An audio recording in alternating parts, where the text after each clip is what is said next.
Hello, good morning, and good evening. I'm Nisha Biswal, President of the U.S.-India Business Council. It is such a pleasure to welcome all of you to the 46th annual meeting of the U.S.-India Business Council and our India Ideas Summit. We have such an action-packed agenda over the next 2 days, and I'm excited by the lineup of fantastic speakers and thought-provoking conversations that we have in store for you, starting with this morning's keynote conversation with Deputy Secretary Wendy Sherman and Foreign Secretary Harsh Vardhan Shringla, which will be moderated by Myron Brilliant. That will be followed by remarks by my good friend Samantha Power, the administrator of USAID. In fact, we will hear from over a dozen ministers, cabinet officials, and senior government leaders from both governments on the ways in which our two governments are collaborating and how our societies are becoming increasingly intertwined. We will hear from business leaders, US and Indian, on the ways in which our industries are working together to solve problems and create opportunity for people in both countries.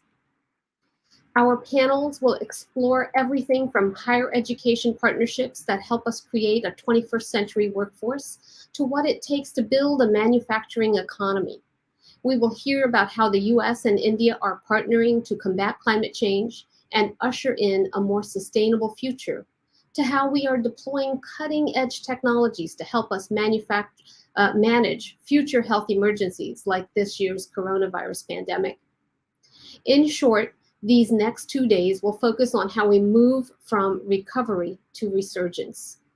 And in fact, the spirit of renewal is visible throughout the United States and across India. Now, we have been through some difficult times and some dark days with the COVID-19 pandemic. Yet even during our worst days of the pandemic, we have also seen the best of our business community. We will recognize some of the leading lights in the corporate world that shined particularly bright during the terrible COVID crisis in India this spring, as well as two leaders of Indian industry that have left an indelible mark in their respective sectors and have gained the respect of their peers in India and around the world. But the fact that I'm speaking to you through your screen and not in the beautiful Hall of Flags at the US Chamber of Commerce or the Taj Palace Hotel in New Delhi is an indication that we are not yet out of the pandemic era. But we are back in our offices, and I am indeed speaking to you from the US Chamber and not my basement. Now, in the months ahead, I hope we will have more opportunities to be together in person, reconnecting and rebuilding. I will have more to say tomorrow about the opportunities and the challenges that lie ahead in my State of the Council address. But today, I am eager to get started with our exciting lineup. Before I turn to our chairman, Vijay Advani, let me just give a huge thanks to our sponsors for their strong support. Our platinum, gold, and silver sponsors have given generously, and we could not do what we do without their support and without your support. I also want to thank our Global Board of Directors, who will be meeting later today, and to our India Advisory Council for their commitment to USIBC and to the US-India corridor. And finally, as I turn it over to Vijay for the chairman's address, let me thank him for his friendship, his leadership, and his strong stewardship of the council and the board. And with that, let's get this show on the road. Thank you, Nisha, and good morning and good evening to everyone tuning in to the USIBC India's Summit 2021. It is a pleasure to be with you all. Here we are almost 20 months in dealing with the pandemic. That's a once in a lifetime event. We have all experienced the peaks and valleys of these past months, the despair of losing friends, of seeing the suffering in our countries and across our global community. Yet, we've also seen courage and kinship of people pulling together to overcome hardship. And from this period, we have seen a reconfiguration of global economy and the rejuvenation of the US-India partnership. One key factor that remains consistent through and through has been the factor of connectivity and international cooperation. A commitment from across the world that our fight against COVID, and more importantly, our recovery to health and continuity, is a collective one. So I find it apt that the US IBC chose to focus on our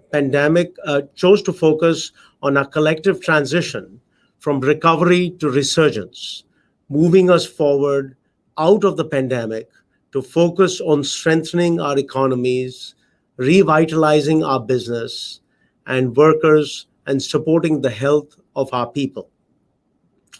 I'm proud of the work done by the US IBC and by the US Chamber of Commerce through this period, but especially this spring when India had its deadly surge and the team at the US IBC worked night and day along the business community, uh, offering their help. But as we look towards the future, it is with a sense of optimism and hope what tomorrow will bring. While we are convening the India Idea Summit virtually, as Nisha mentioned again this year, we expect to return in person, gathering in person, breaking bread, and reconnecting with all of you in the months ahead. Our AGM comes on the heels of a period of intense diplomatic engagements. The 76th session of the United Nations General Assembly, the Quad Leaders Summit between the leaders of the United States, India, Japan, and Australia, and of course the bilateral meetings between Prime Minister Narendra Modi and President Joe Biden and Vice President Kamala Harris. These meetings between our leaders have the power to shape the future of the global economy, enhance regional cooperation, and prioritize an economically integrated Indo-Pacific, and certainly create an impact to the trajectory of the US-India relationship. There are key priorities that have emerged on how the US-India partnership is converging and where the US-India corridor is headed. I want to highlight three key observations that can help set the stage for today's India Idea Summit and give us a strategic roadmap for the way forward.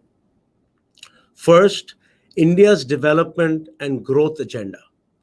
As we enter the fourth quarter of 2021, India is approaching a turning point in its economic growth, an economy that was shut down at various stages in 2020 and experienced serious disruptions and caused negative growth, is already on the path of recovery and resurgence.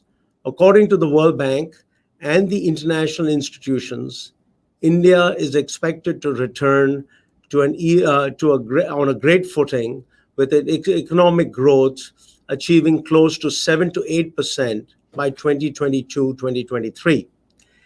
India must chart a dual focus approach to ensure that it achieves that return to high growth. One, it must focus on ensuring the return to health of 1.3 billion people, and two, to enact business-friendly reforms that realistically create confidence and with the global economists and investors on India's competitiveness and ability to absorb new supply chains and foreign direct investment. India's commitment and race to vaccinating its people is truly impressive. Having already developed and administered close to 1 billion doses of COVID-19 vaccines, accounting for an average of about 33% of the country's population.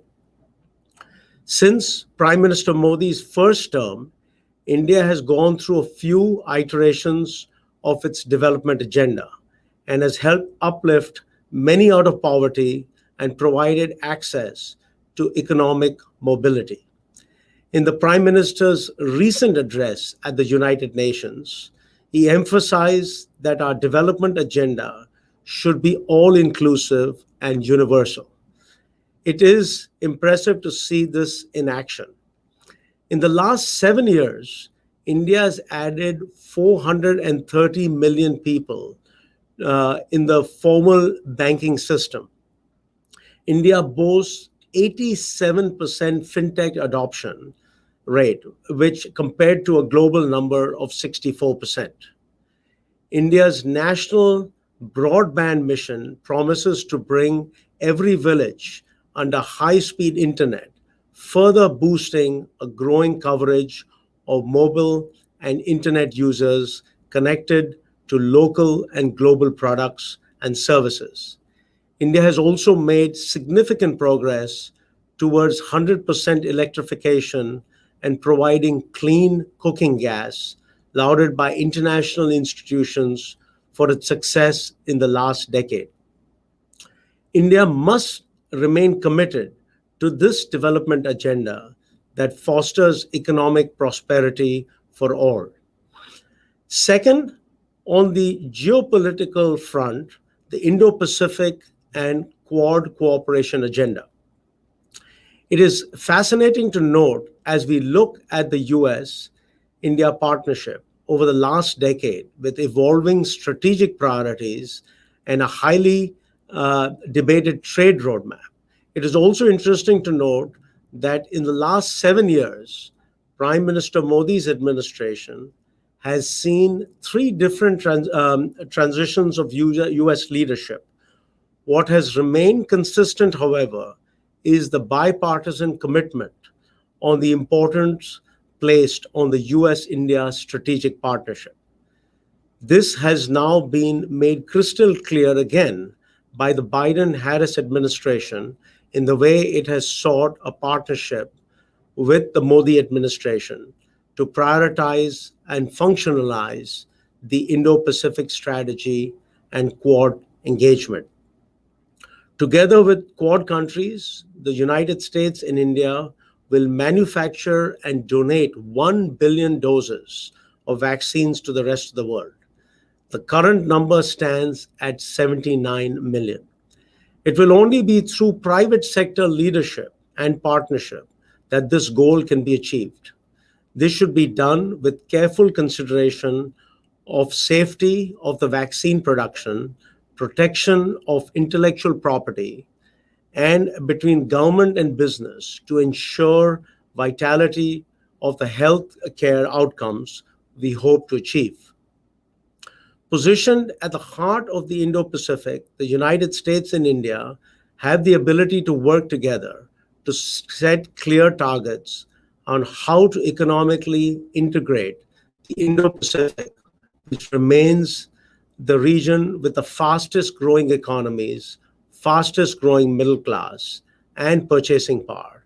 And business will lead in not only enabling this region technologically, but also creating jobs for the future.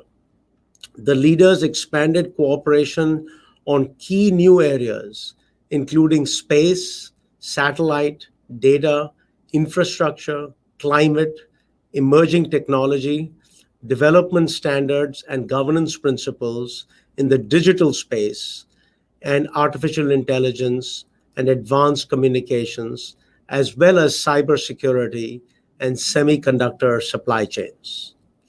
And lastly, the Indo-US partnership and recent bilateral meetings. Additional to the regional and multilateral approach for cooperation led by India and the United States on common global targets, we also observed the first bilateral meeting in person by President Biden and Vice President Kamala Harris with Prime Minister Modi this September. What was unique about the bilateral meeting was that in addition to looking inwards on the accomplishments of working together on complex trade and future-leaning topics critical to the US-India corridor, both leaders also looked outwards on what the two countries can achieve to support the global economy and challenges. Both leaders termed the US-India partnership as global leaders in action, working to advance their cooperation for the global good.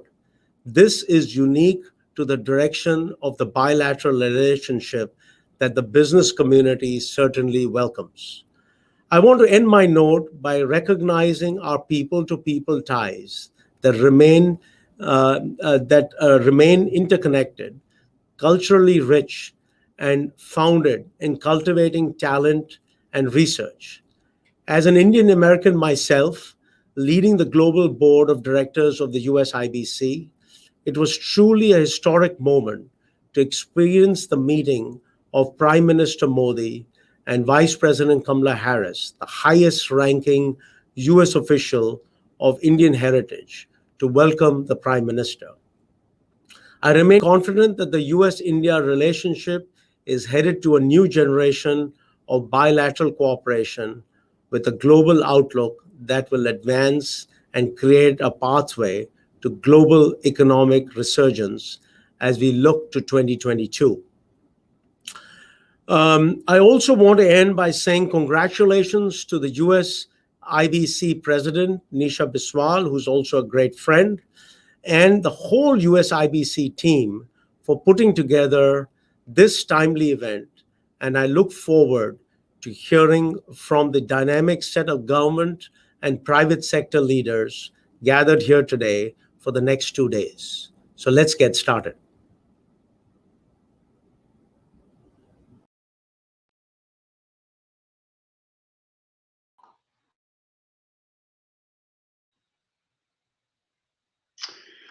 Well, good morning, good evening, and thank you all for the opportunity to participate in this important event today. I appreciate the opportunity and I appreciate your energetic work on behalf of US and Indian business to realize the tremendous potential of our partnership that by now we all know is there. Secretary Sherman, Secretary Shringla, thank you both for taking the time in the midst of a very packed and important visit to be with us here today. It means so much to us that you're sharing your time with us during your important agenda. Secretary Shringla, in particular, I send you Jim Takelet's regards. I know our CEO, Jim Takelet, appreciated your support so much for the US-India CEO Forum during your service as ambassador in Washington. The immense value of the ties between our industries has been proven dramatically during the COVID pandemic, with swift responses from both sides to provide critical support when we needed it most, in both directions, to effectively battle this global pandemic.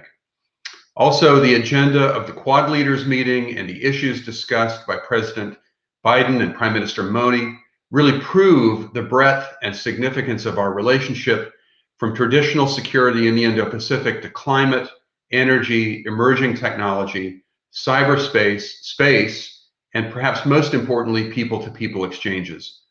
So while security certainly means platforms such as helicopters and fighters, it is also friendship and the familiarity that allows us to quickly pick up a phone because we know each other and we can get things done. It's also a resilient and integrated supply chain and manufacturing capability born of these partnerships. For example, the Lockheed Martin joint venture with Tata and Hyderabad. These have not only grown India's defense manufacturing ecosystem, but we've, over time, knit our country's critical industries closer together, which will be an indispensable strength as we prepare for the challenges of the 21st century.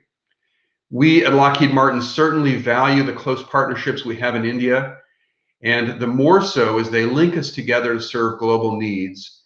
We look forward to hearing from our distinguished guests about their work to strengthen these existing foundations and grow into new areas of cooperation and opportunity.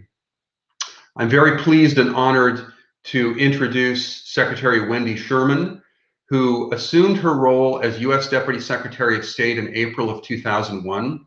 From 2011 to 2015, Secretary Sherman served as Undersecretary of State for Political Affairs, where she traveled to 54 countries and led the U.S. negotiating team that reached an agreement on the Joint Comprehensive Plan of Action between the P5+1, the European Union, and Iran for which, among her other many diplomatic accomplishments, she was awarded the National Security Medal by President Barack Obama.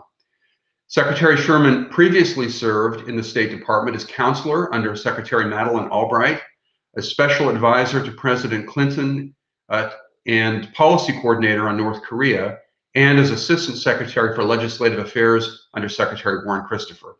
Prior to assuming her current position, Deputy Secretary Sherman was professor of the practice of public leadership and the director for the Center of Public Leadership at the Harvard Kennedy School.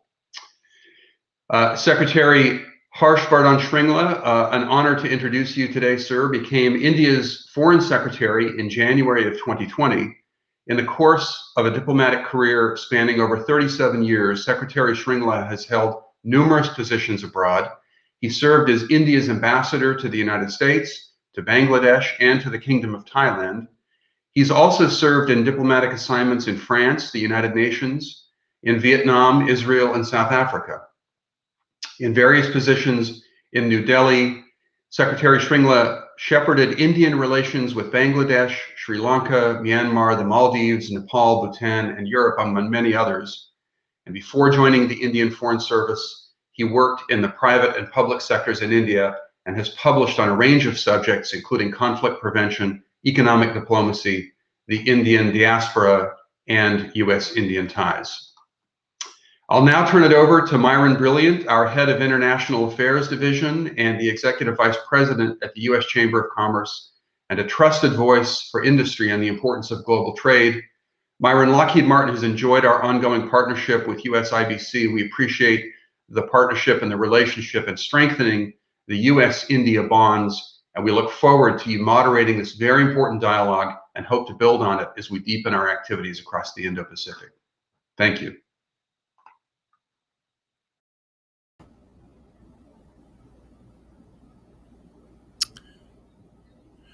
Mark, I want to thank you for that very generous introduction of the distinguished guests who are going to be moderated by me today. I have to say that you really gave everyone a sense of their deep experience as diplomats, and I'm grateful not only for your introduction, but for your leadership and Lockheed Corporation's leadership in this very important U.S.-India strategic partnership.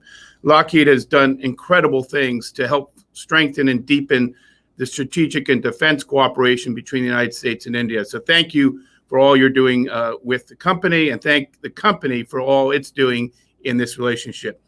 I'd be remiss if I didn't start by thanking Nisha Biswal and the entire India Council team, because this has been a really challenging period for India through the pandemic and for the global economy. And the work that the Nisha and her team have done to support strengthening our economic and commercial ties, and as importantly, playing a huge contribution in coordinating relief during the pandemic, is a source of inspiration to all of us. And I thank Nisha personally and the entire team that has worked with the Chamber, the Business Roundtable, and other groups. So thank you, Nisha. Vijay, I would also be remiss if I didn't thank you for your leadership as chair of the U.S.-India Business Council, for your dynamic overview of the U.S.-India relationship, for your positive trajectory of where this relationship is heading, the context, of course, of where we are today in the pandemic, and of course, the context of recent high-level meetings between Prime Minister Modi and the President of the United States, Joe Biden, and of course, Vice President Harris. I think you laid out the connectivity between our two countries is getting stronger, but we have more work to do. We need to recover from this pandemic, and we need to recover with strength and commitment and resolve. And I think the work that the India Council is doing under your leadership and the board members and all the participants here today is vital. So I'm very excited to be part of this opening session to put context to the U.S.-India relationship. I'm not going to repeat everything that's been said about why we need to be bold and dynamic and why we need to be thinking about the future. We also need to be thinking about today. Where we are today is trying to recover from a global pandemic challenge that affects the United States, India, and the world, and how the United States and India further strengthen our strategic partnership is critical at this stage. And I can't think of two more distinguished people who are traveling miles to make this relationship grow and are looking at the geopolitical context of which we all think about the U.S.-India relationship today, which we may not have thought about 10 to 20 years ago. So I want to applaud, obviously, Deputy Secretary Wendy Sherman. I want to applaud the Foreign Secretary Shringla for being here with us today in New Delhi. So all of you in New Delhi, you're seeing them live in New Delhi. For us in the United States, it's still morning here. But regardless, we're here together to work together on forging a stronger and deeper partnership that is already very strategic in context, but could grow. And we're going to talk about those areas where we can see growth. So from recovery to resurgence is the theme of the conference today. But I really want to get at it right away with these two dynamic leaders, these two very experienced officials, one who I've known for over a quarter century, and the other, of course, I knew when he was ambassador to Washington. So without much further ado, let me get started on how the United States and India are going to work more closely together on the critical global challenges, on our bilateral relationship, how we're going to build a more robust cooperation across the Indo-Pacific. I'm sure we're going to get into issues around the Quad meeting that just took place, and obviously in the overall global context. How do we want to see the United States and India relationship evolve, strengthen, and deepen in all facets of this relationship? So let me turn to both of them for opening thoughts and reflections before I get deeper into some specific areas. With that, let me first turn to Ambassador Sherman. I don't know if I'm supposed to call you Deputy Secretary Sherman or Ambassador Sherman, but either way, welcome to both of you to this forum. So, Ambassador Sherman. Thank you very much. It's great to be with you, Myron, with Nisha, with all the leadership of the Chamber and the U.S.-India Business Council.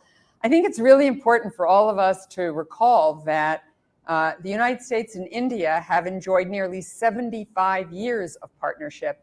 And I've watched it over all those years, and I have to say, without a doubt, it has never been stronger. It has never been deeper. It has never had more meaning than it has today.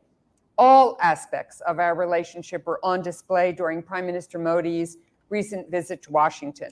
Bilateral trade, job creation, vaccine production, public health, defense and security. I could go on and on. The fact is, the partnership between the United States and India is indispensable for our two countries, for the Indo-Pacific region, and quite frankly, for the world.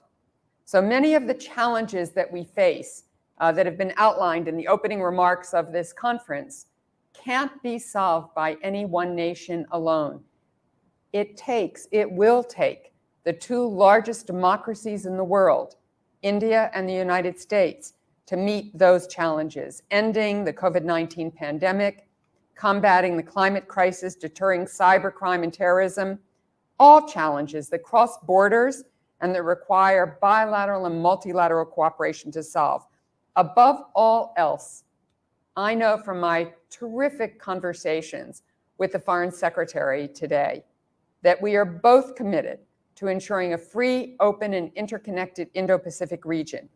That means upholding respect for the rule of law and the rules-based international order, including maritime space, promoting freedom of expression in the press, ensuring the free flow of commerce, investment, ideas, and information. I am so excited to be sharing this stage with my dear friend and partner, the Foreign Secretary. Mr. Secretary. Namaste and good evening. About your experience in Washington, but give your context here.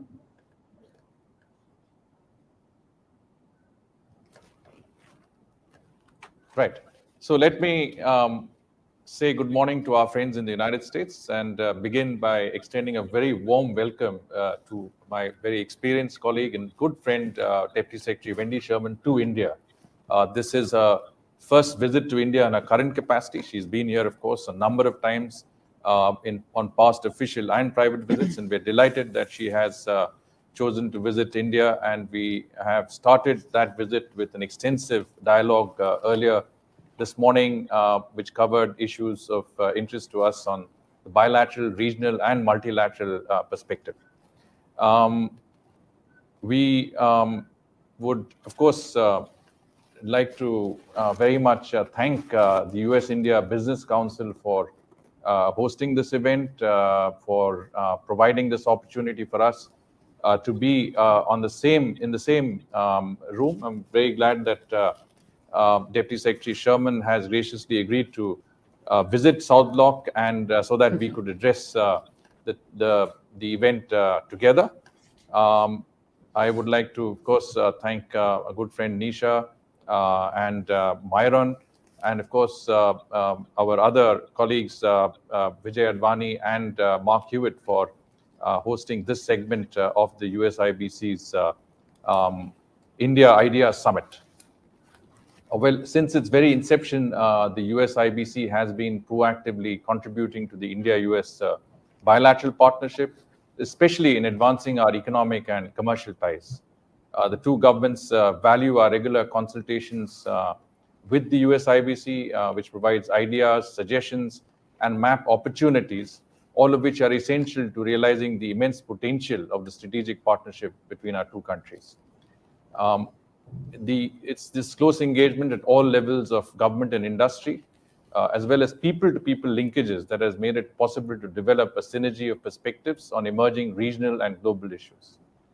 One advantage that we enjoy is the bipartisan support that the relationship enjoys in the US Congress, and the very broad support across the political spectrum in India. And that has enabled us to use our shared democratic values to build a substantive and robust economic engagement.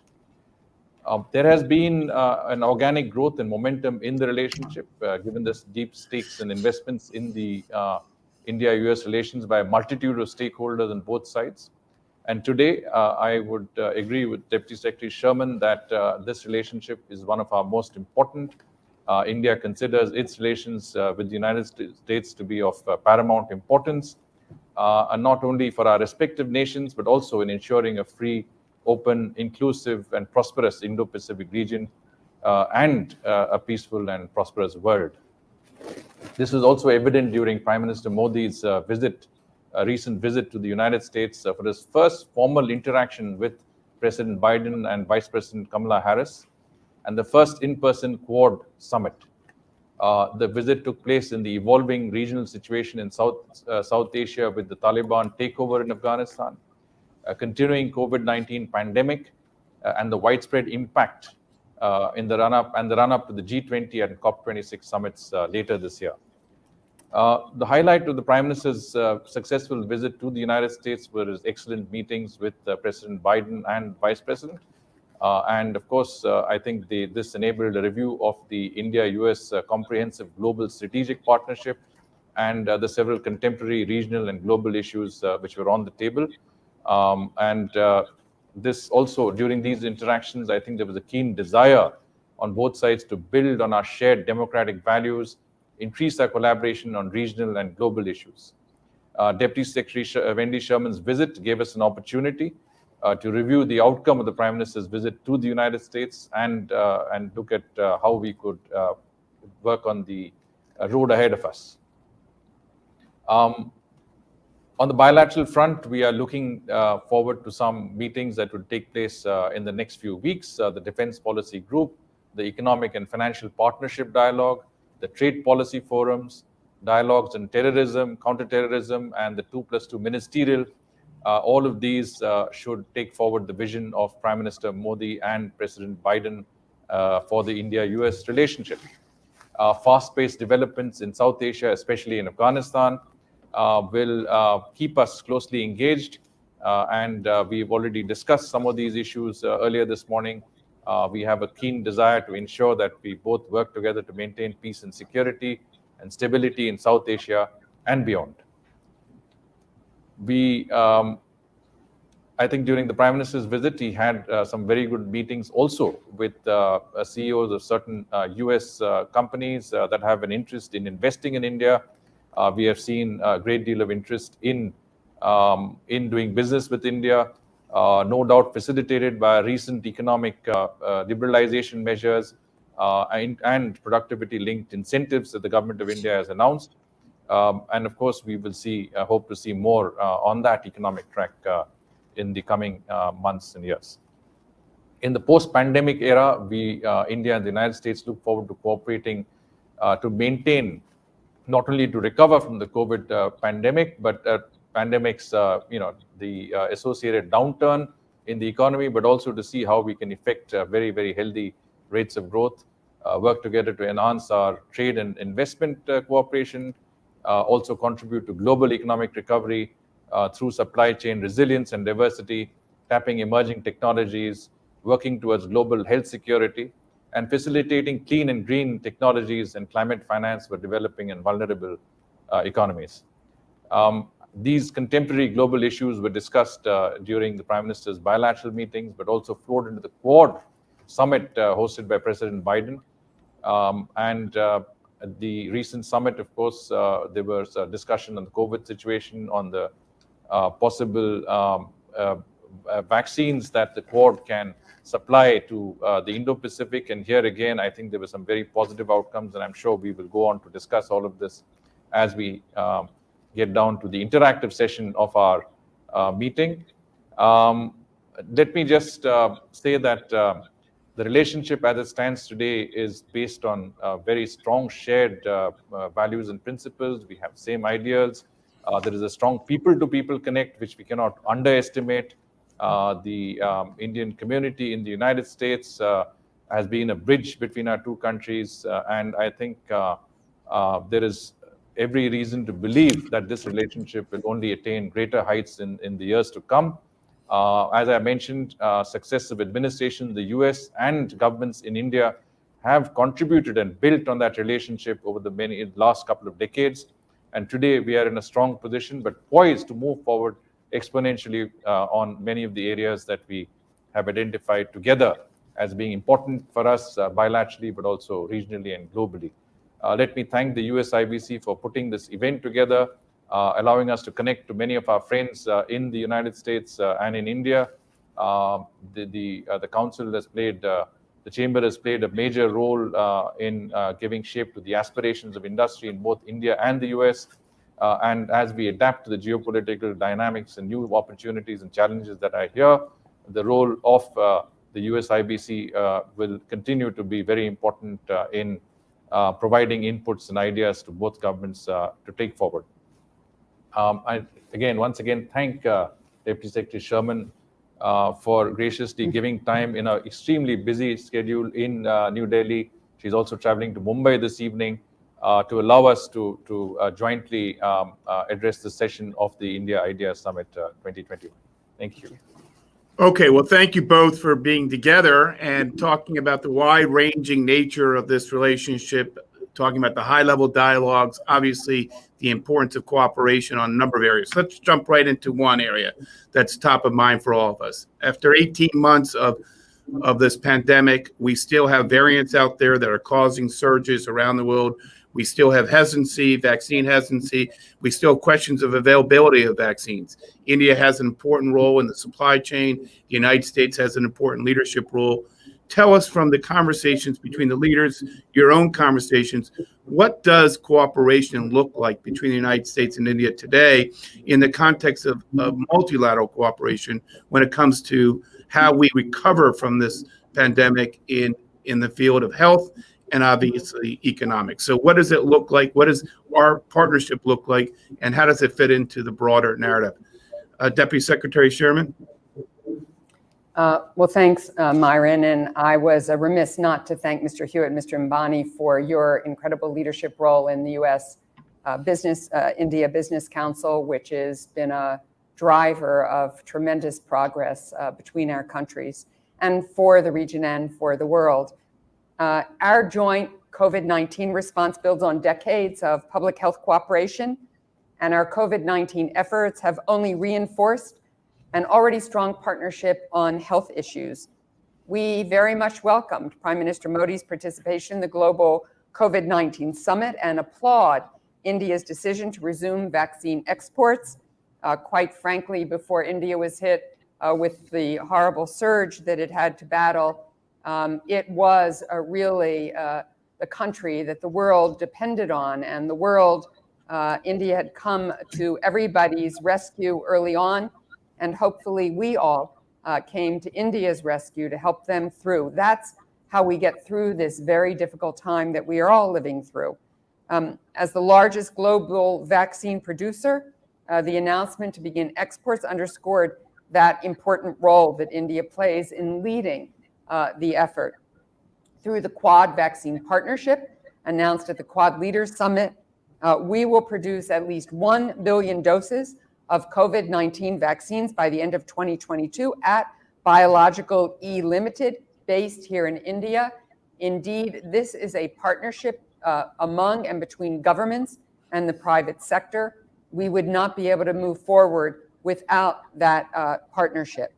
We also recently finalized an MOU on health and biomedical sciences to bolster cooperation on pandemic preparedness and biomedical research, an area of great importance to both of our countries and to business, as well as jobs move into the future.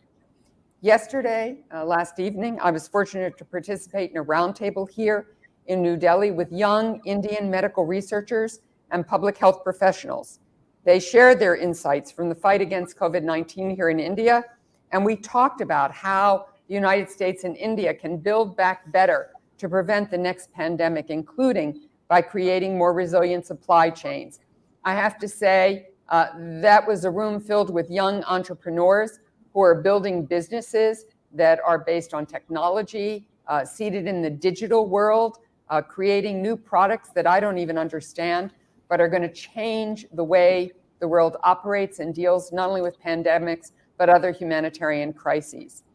COVID-19 revealed a lot about our global economy, including how very vulnerable our global supply chains are to shocks. The United States and India are actively working together to build more secure supply chains for essential goods like medicine and medical supplies, semiconductors, and critical minerals. This is a major opportunity for both India and the United States and the private sector to create good jobs and strengthen our economies against future crises. And I expect resilient supply chains will be a topic of discussion of the 4th Annual Indo-Pacific Business Forum, which the US and India will co-host at the end of the month. Nothing that we will do in the future will be other than a partnership between governments, the private sector, and civil society. Both India and the United States have dynamic cultures of those business partnerships, those partnerships with civil society, and as the Foreign Secretary said, our people-to-people ties. Together, we can take on this challenge and move into the future.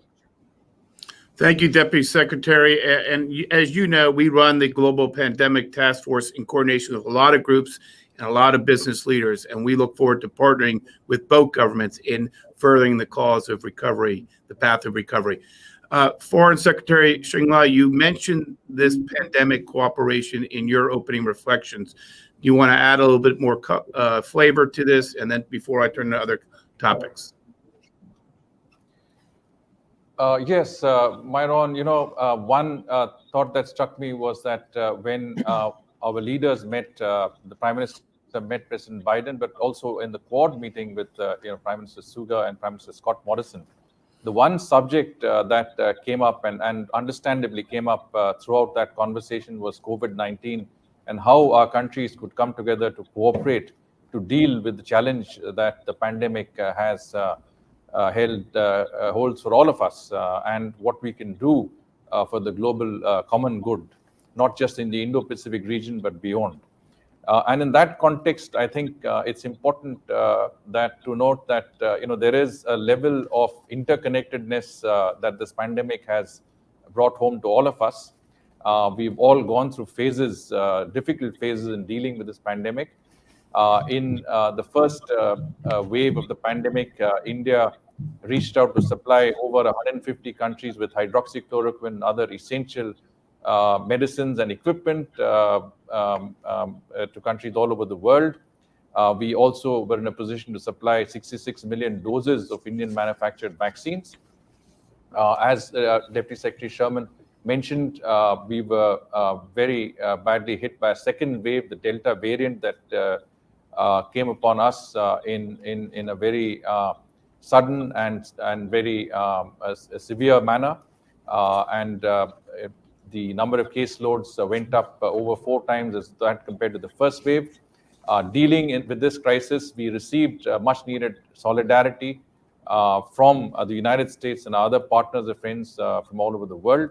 I did tell Deputy Secretary Wendy Sherman, I particularly thanked her for the assistance that the US government, US industry, the private sector, including the USIBC, as well as individual organizations extended to us at this point of time. And you can't imagine the amount of confidence it gave the people of India to get that level of support when we needed it the most. We also recovered very quickly from as quickly as the wave hit us. We also recovered quickly. The number of cases went down rapidly. And we were in a position where we had scaled up manufacturing capacity of liquid medical oxygen, remdesivir, all sorts of equipment and medicines that were needed to combat COVID-19. And no sooner than we had recovered somewhat, we were asked by our friends in the region, Indonesia, Vietnam, Thailand, our neighboring countries for support. We extended this support in the form of liquid medical oxygen.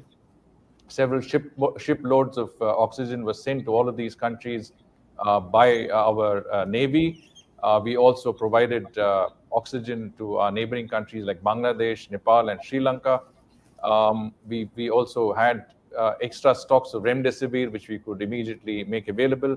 The point I'm trying to make is, again, that when you can help others, you help others. When you need the help, others come down to help you. So it really, I would say, essentially underscores what we've been saying all along. There is a traditional saying in India, which is Vasudhaiva Kutumbakam, the world is one family. And so in that family, you help each other. There is a level of mutual support and solidarity. And this is what we've seen very, very strongly during this COVID crisis. We've also seen the need for resilient, stable, and secure supply chains. We've seen the need to work together to address many of the issues that have come up as a result of the pandemic. I'm happy to say today that while the pandemic continues unabated with new variants across the world, we are learning to cope with the prolonged pandemic and its wide-ranging impact. In India, we have seen a remarkable recovery. The active recovery rate for the active cases now stands at close to 98%, and the positivity rate is less than 2%.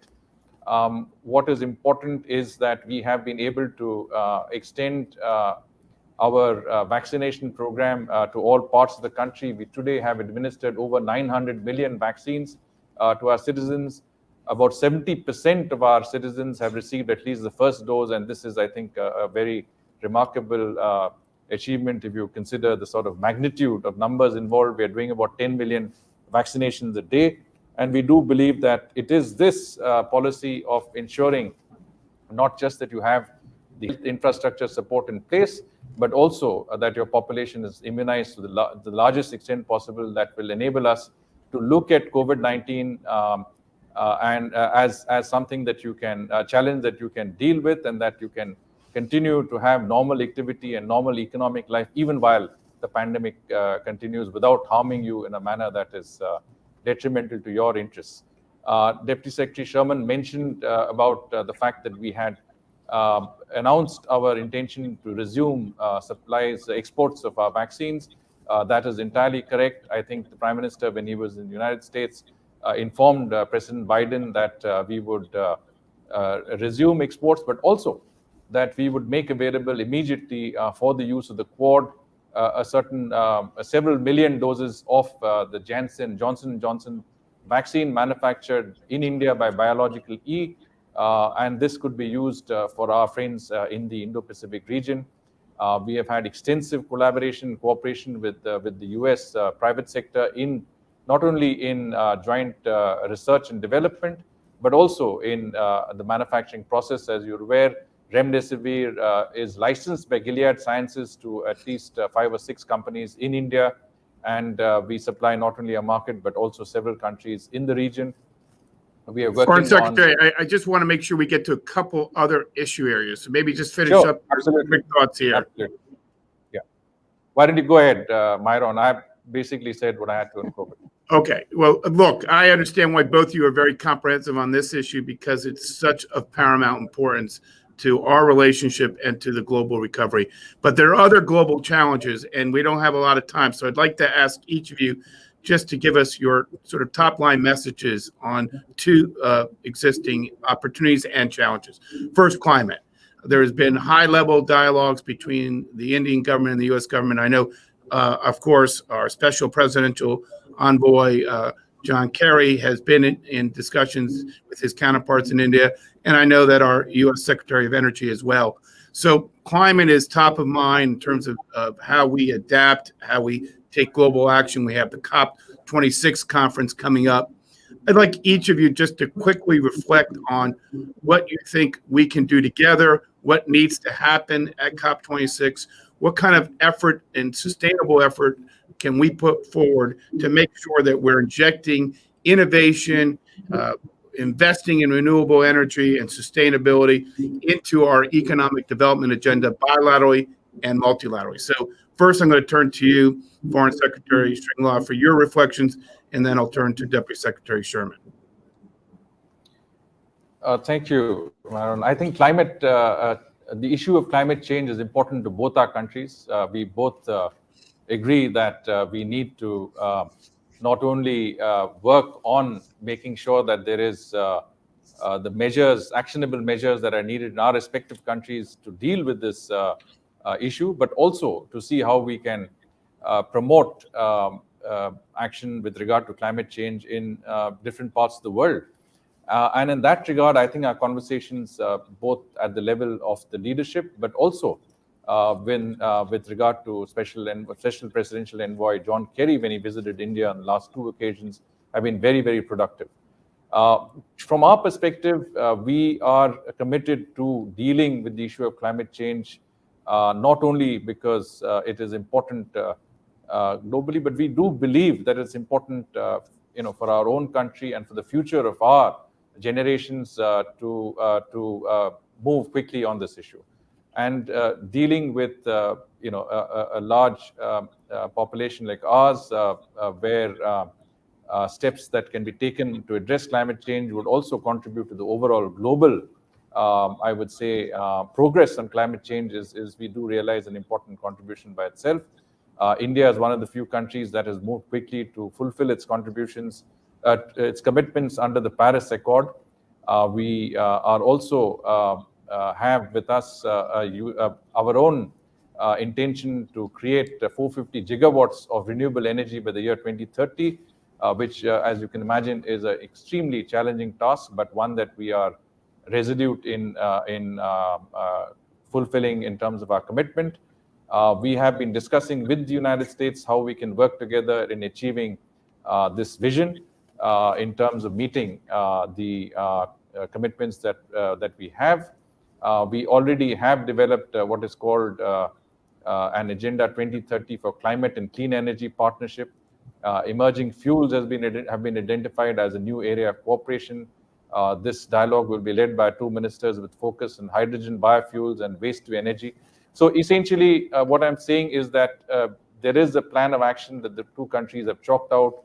We are working closely together, not just in looking at technologies and new initiatives that we can take, both the level of the Quad and bilaterally, but also at seeing how we can mobilize the appropriate financing, what is called green financing, and green technologies needed to help us attain our very ambitious target and to meet our own commitment with regard to climate mitigation, climate action.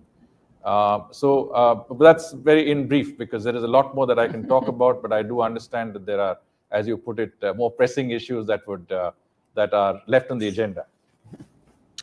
Deputy Secretary, your reflections? Sure. We are really impressed with India's ambitious goal of having 450 gigawatts of renewables installed by 2030.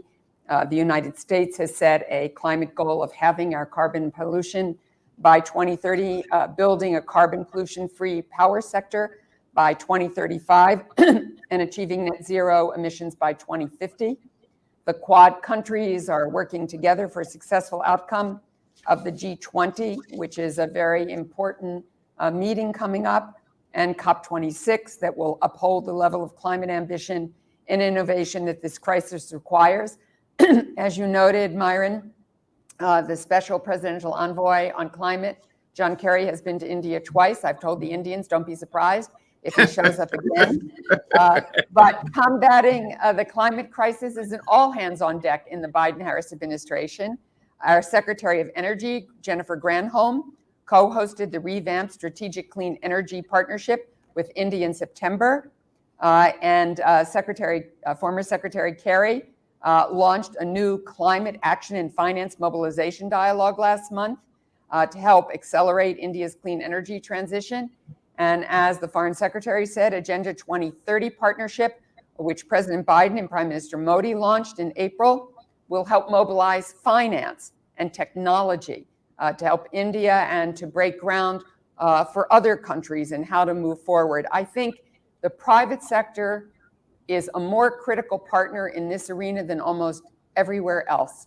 I've always been impressed with what the Chamber has done in putting climate at the top of the agenda, and what the US-India Business Council has been doing to try to achieve and bring business on board for the technologies that will be necessary, and the commitments by business that need to be made to get us to where we need to be to stop the droughts, the fires, the pandemics, and all of the other issues that we have to face around the world, the increase in asthma, air pollution, all of the things that make it hard for people to do the business of their day-to-day lives. Well, we're running out of time, but I do want to ask you, Deputy Secretary Sherman, the heart of the Indo-Pacific partnership is the relationship between the United States and India. But there is another country that looms in the Asia-Pacific arena that is very much at the center also of our thinking, and that is China. At the same time, you recently had the Quad meetings with Japan and Australia and India. Tell us what India-U.S. cooperation looks like in the context of also managing and dealing with challenges associated with the U.S.-China relationship. Real quickly. Big topic, but real quickly, your reflections. So I'll try to be brief in given the time. There's a lot we could both say about this, I'm sure. But shared democratic values are the bedrock of the U.S.-India relationship. We're the oldest and largest democracies in the world. India is going to be the largest by 2030. And we've reaffirmed our strategic partnership over several past administrations. And as the Foreign Secretary said, both parties in the United States and across the parties here in India. And we built a strong network of Indo-Pacific alliances and partnerships as well. And they are all based on the international rules-based order. Our partnership is essential to upholding that. We have a shared interest. We're major defense partners, concluded 4 major defense enabling agreements in recent years. Regarding the PRC, we've been clear. We're ready to compete and compete vigorously, but we want a level playing field. And you heard U.S. Trade Representative Tai talk about this earlier or this week or last week. I can't even remember what day it is. This week. So thank you. We'll compete vigorously with China where we should. We'll cooperate with China where it's in our interest to do so. I'm sure the same is true for India. And we will challenge China where we must, where it undermines our interests, the interests of our partners and allies, or threatens the rules-based international order. I think we in India are like-minded in that regard. We don't ask countries to choose between the United States and the PRC, but we do ask for a level playing field. We do ask that countries understand that economic coercion is not the way forward to build a strong international economy and a global prosperity and peace and security. So we have had very extensive discussions here today with the Foreign Secretary. I met with National Security Advisor Doval, and I'll be meeting with the External Affairs Minister Jay Shankar following this meeting. I've had excellent meetings here, and I think we all are ready to do the work that's necessary to ensure prosperity, peace, and stability in the world. Well, we're going to have to end it there. Let me just say to both of you, you have been great contributors to diplomacy, both in the context of the U.S.-India relationship, but in your own right in so many other ways. And we're grateful that you have both participated here today. Important conversations are going on in New Delhi. We thank you both for your contributions. Know that the U.S.-India Business Council at the U.S. Chamber of Commerce is committed to strengthening and deepening the ties between our two countries. We'll do everything we can, whether it's around the pandemic issues, whether it's around, of course, climate, and of course, trade and investment. But we can't do it alone. We're looking to the partnership with the two governments, and we are grateful for the trajectory of this relationship and count on us to be continuing on both sides, in India and the United States, to do more in regards to, I think, doubling down on the trade investment piece, which is, I think, a cornerstone, could be a foundation cornerstone to how we get to challenge these issues that we talked about today. So thank you both, and we look forward to seeing you further in our conversations. Thank you, Myron. Thank you. Thank you.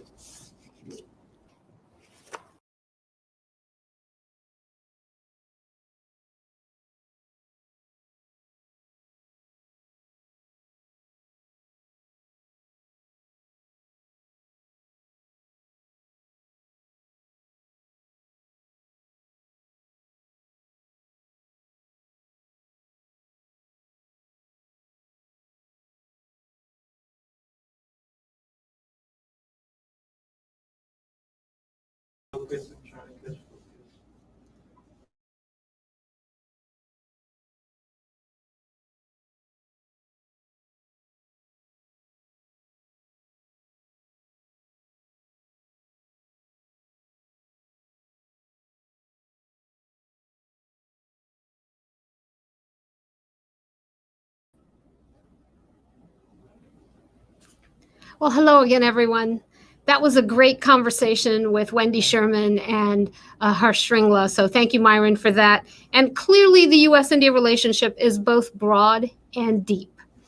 Now, it is my great pleasure to introduce to you and welcome to the USIBC stage Ambassador Samantha Power, the administrator of the U.S. Agency for International Development.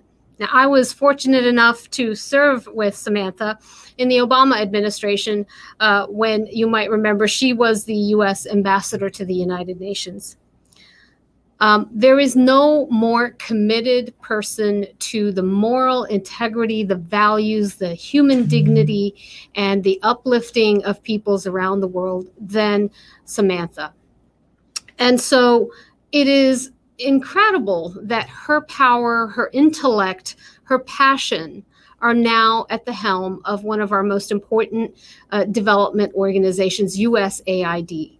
And so we have the opportunity to work with Samantha and with USAID across a broad range of issues and areas, including combating the coronavirus pandemic, where we have seen USAID has been a lead organization for the US government in providing support to countries in combating COVID and in combating climate change and many other global developmental challenges. So without further ado, let me bring to the stage Samantha Power. Sam, thank you so much for what you are doing in the administration and for your passion and integrity that you bring to this effort. Good morning, everyone. I'd like to thank Prime Minister Modi, Ambassador Sandhu, and everyone from the public and private sectors who are working to strengthen the bond between the world's oldest democracy and the world's largest. That includes the U.S.-India Business Council's president, Nisha Biswal, who was previously a standout leader and public servant at USAID, the agency I now have the privilege of running. Since the dawn of the COVID-19 pandemic, Nisha has provided visionary, strategic leadership, helping strengthen the global health response by tapping into the innovation and productivity of some of the world's top businesses. Thanks to the efforts of Nisha and the members of the USIBC, when India faced a harrowing spike in cases with the emergence of the Delta variant last May, businesses rushed in to provide everything from oxygen concentrators to PPE to ICU beds, helping save thousands of lives in the process. But even as India marches forward on the largest COVID-19 vaccination campaign in the world and manufactures doses for other countries so we can finally end this pandemic, the threat of another crisis looms. Climate change is battering our planet, leading to larger wildfires, longer droughts, more devastating floods, and more furious storms on nearly every continent. And India has been hit especially hard. Heavy rain events have increased threefold since 1950, even as total rainfall has declined. As a result, at least 1 billion people in India face severe water scarcity for at least a month a year. Heat waves are also becoming more frequent and severe, with many of India's major cities reporting temperatures of nearly 50 degrees Celsius. Temperature swings that could lead to as many as 740,000 excess deaths each year. Climate change also serves as a brake on India's growth as it recovers from the pandemic. If global temperatures rise by 1 degree, it would cost India 3% of its GDP. But as one of the most innovative and vibrant economies on Earth, India isn't simply at the mercy of a changing climate. It is a critical part of the solution. That leadership was demonstrated at the Leaders' Climate Summit in April, where President Biden and Prime Minister Modi launched the India-US Climate and Clean Energy Agenda 2030 Partnership, a key framework to help our countries meet the goals of the Paris Agreement. USAID is proud to be a key partner to India as it transitions to renewable energy and achieves its climate goals. In the past 6 years, our partnership has already helped India integrate 5 gigawatts of renewable energy into its grid. That is enough to power over 3 million households, helping cut greenhouse gas emissions by 30 million tons. That is the equivalent of pulling 6 million cars off the road. To build on these results, USAID is supporting a 5-year regional program that aims to mobilize $7 billion in private clean energy investments to add another 5 gigawatts of renewable energy in South Asia, much of it in India. And we're also partnering with the Department of Energy and our national labs to launch the South Asia Group for Energy, an effort to help partner governments like India make strategic investments in clean energy. But our partnership doesn't end with cutting emissions. We also are committing to partnering with the Indian government, the private sector, and civil society to safeguard against climate impacts that are happening today. And this is where the world truly needs the private sector's help. Of the estimated $30 billion spent on climate adaptation, only $500 million, less than 2%, came from the private sector. Given the massive need in the world and the fact that private sector financial flows represent more than 80% of all investment in poor and middle-income countries, that dynamic has to change. Here, India has given us a roadmap for partnership through the Coalition for Disaster Resilient Infrastructure. The U.S. is a founding member of this India-led coalition and a continued supporter of its work to raise private and public sector financing for infrastructure that can stand up to natural disasters. As India grows, it will develop a new generation of resilient infrastructure, from modern airports to smart power grids to efficient railways and highways that will connect its many cities. To that end, we recently committed over $9 million to support the coalition and attract more private sector financing for climate resilience and adaptation.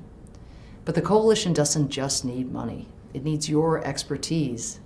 Both USAID and the coalition will benefit from private sector partners who know how to build resilient infrastructure, but also from companies who know how to manage big projects effectively to boost efficiency and minimize waste. And in turn, those companies can benefit from the best practices the coalition has developed building resilient infrastructure. Though the coalition already features hundreds of companies, we invite others to join us as we work to build climate-smart infrastructure, not just in India, but throughout the Indo-Pacific. Together, we can help create jobs and cut emissions. We can fight inequality and create greener communities. And we can advance climate justice by helping communities in India and throughout the region withstand climate change's worst effects. So join us Please and thank you.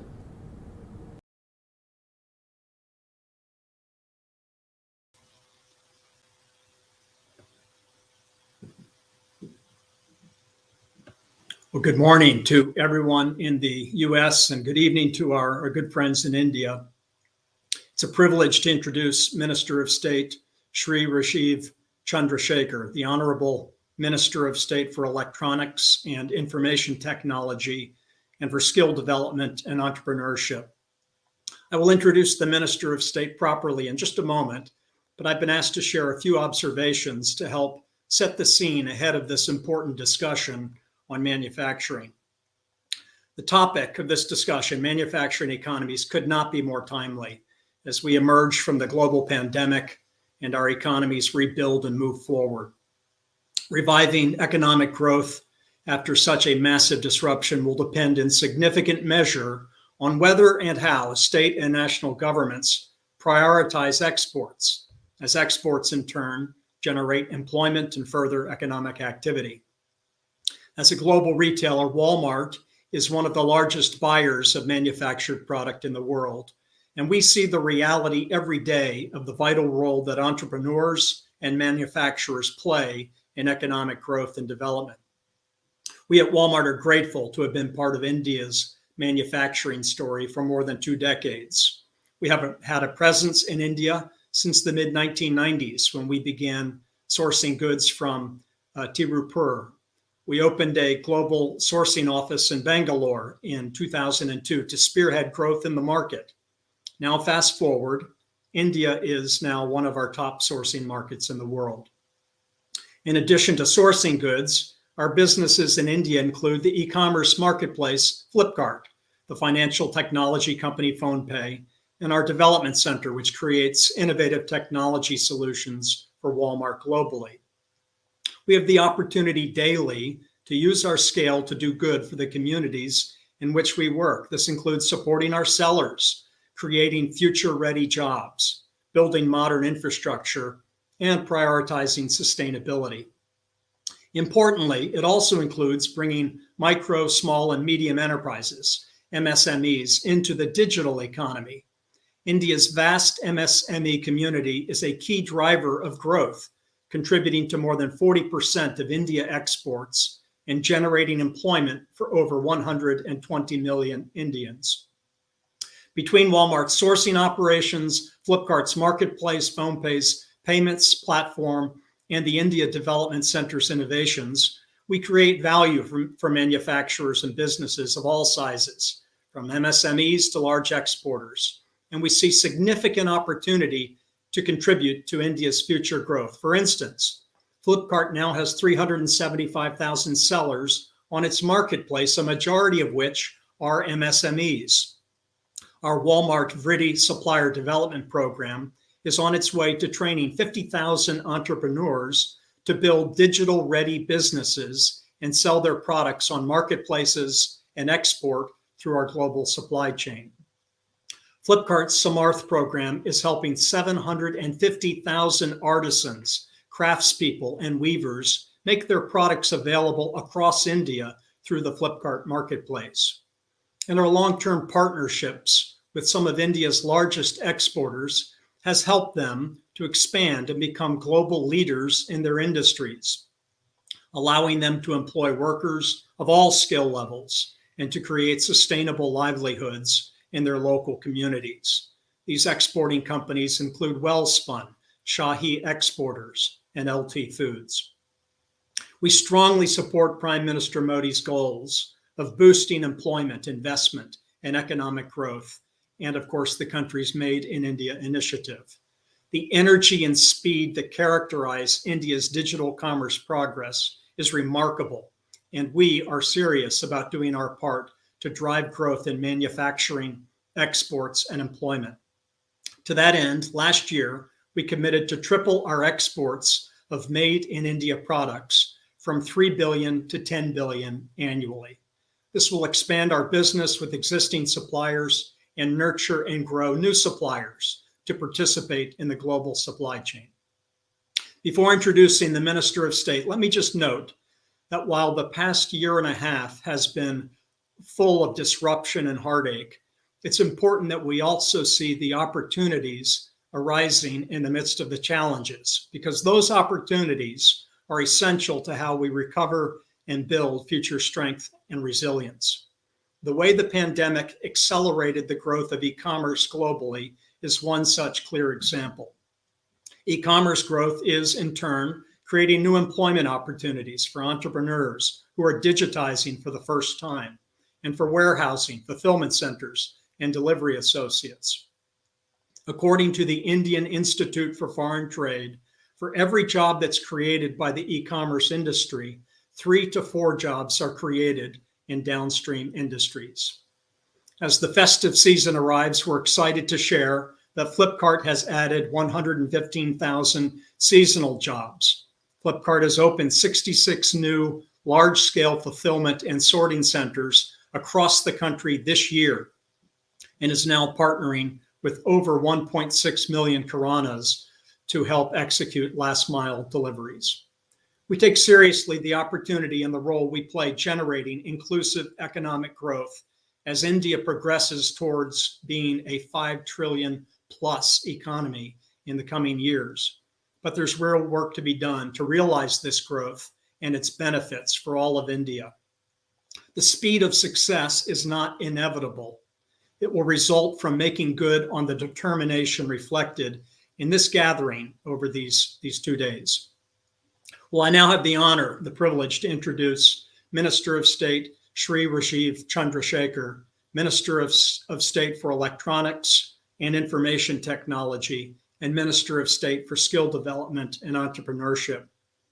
Drawing on his deep background in the technology sector, Minister Chandrasekhar has been a passionate advocate for enabling India's digital ecosystem and bringing about the government's vision of a digital India. In his additional capacity at the Ministry of Skill Development and Entrepreneurship, the minister is a critical leader supporting India's economic recovery by skilling the country's youth, supporting India's robust startup ecosystem, and boosting employment.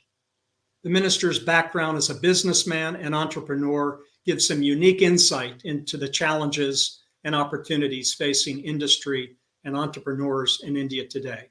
We are delighted to have him join us today, and without further ado, I will turn it over to the minister for his opening remarks. Thank you.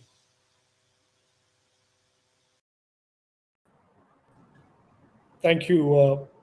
Good morning, good evening. Thank you, Dan, for that introduction. Thank you for having me at the India Ideas Summit.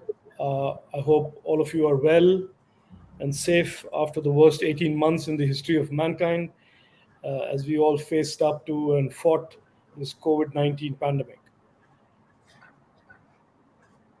Most of you in this forum are observers, have been observers, and or participants in India's journey over the years.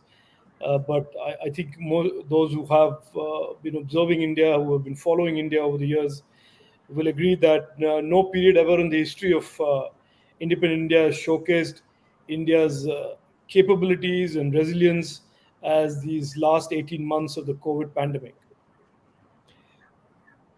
And I have to say, dwell on this a little bit before I get into electronics and manufacturing. I recall that in January of 2021, when the Prime Minister and the government first rolled out the first vaccine, and our Prime Minister announced later in the year, in April, May, that his goal was to vaccinate all 1.3 billion Indians by 31st of December. It was widely dismissed as implausible and impossible. And by the end of September 2021, that is last month, 900 million doses had been delivered, and it's very likely that at the current run rate, by December, we would be close to 1.4 billion doses, thanks to, in many things, thanks also to the technology and the technology platforms like CoWIN that help manage the vaccine delivery and vaccine management process. Our economy has bounced back from the sharp contraction in the first quarter of 2020, where the economy contracted by almost a quarter, and it has bounced back to where, in real terms, we are now ahead of the pre-COVID corresponding period. I say all of this in a sense to convey and communicate that there is this entire 18 months process, uh, regardless of all the disruptions, the loss in lives, livelihoods, you know, today has given us the confidence to reimagine our goals and ambitions. And Prime Minister Modi recently addressing entrepreneurs and businesses went out and said that we have to even double our exports to over 400 billion. On the 7th of July, I was given this privilege, this honor of being a minister in both the technology and the skill development ministries. I've spent most of my life in technology, and so it was obviously exciting for me to contribute to the next phase of the growth in technology.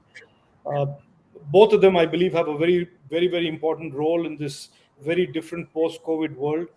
And you will all agree that the post-COVID world represents a series of very, very significant, deep opportunities for countries like India, in which the new GVCs, the new global value chains, where trust and dependability are playing a bigger role. And so, therefore, I see these, and as the Prime Minister and the government sees these as big opportunities for India, and hence the call for resetting our ambitions, reimagining our ambitions. The opportunity per se is, in my opinion, quite clear to those who have been spending some time in understanding the electronics and the technology space. I have referred to this as the Y2K moment for Indian technology. Uh, I am a minister now, so I'm entitled to and some rhetoric and some amount of hyping. But Y2K is not totally hype. I believe this is a real inflection point in terms of new growth opportunities for the entire technology space in India.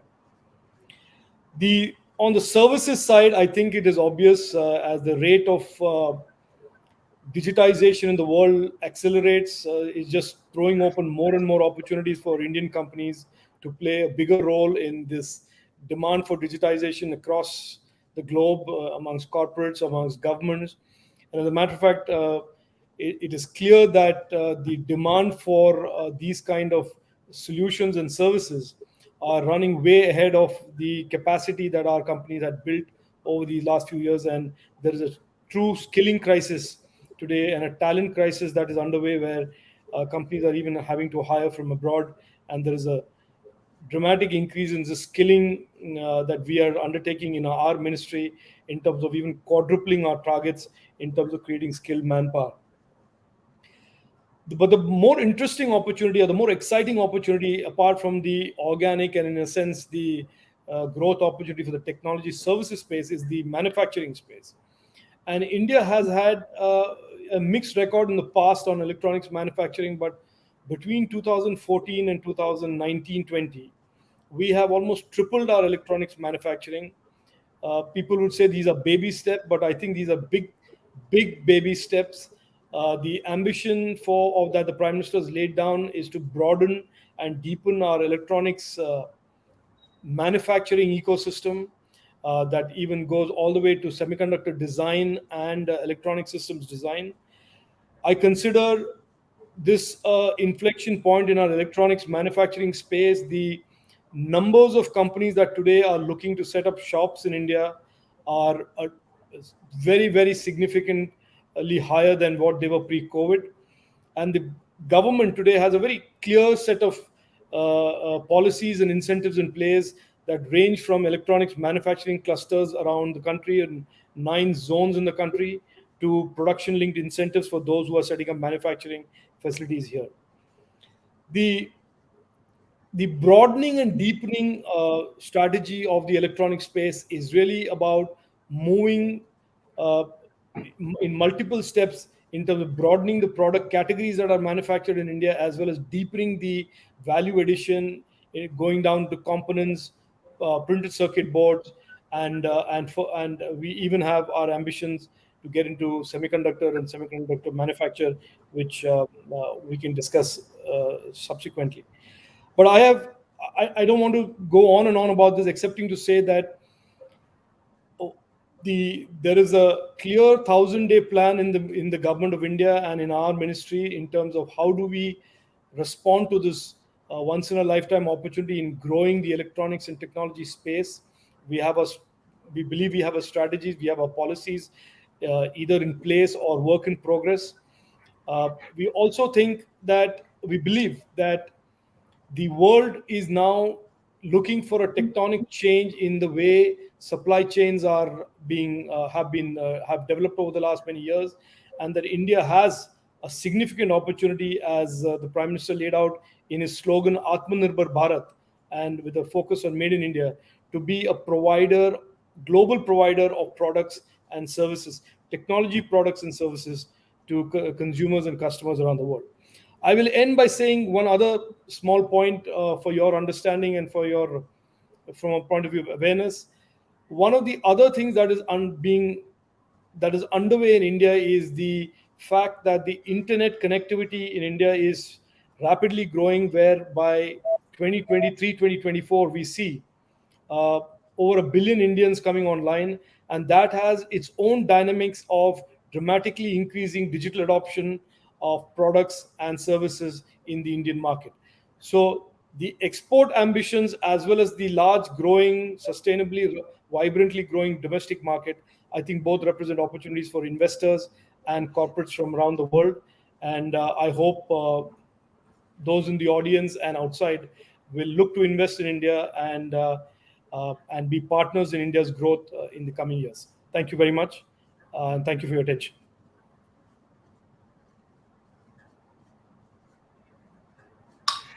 Thank you, Mr. Minister. I hope you can hear me. I just wanted to make sure that our sound is correct. And I ask you, we're running a little late. Can we go on till about 7:45, 7:50, or are you?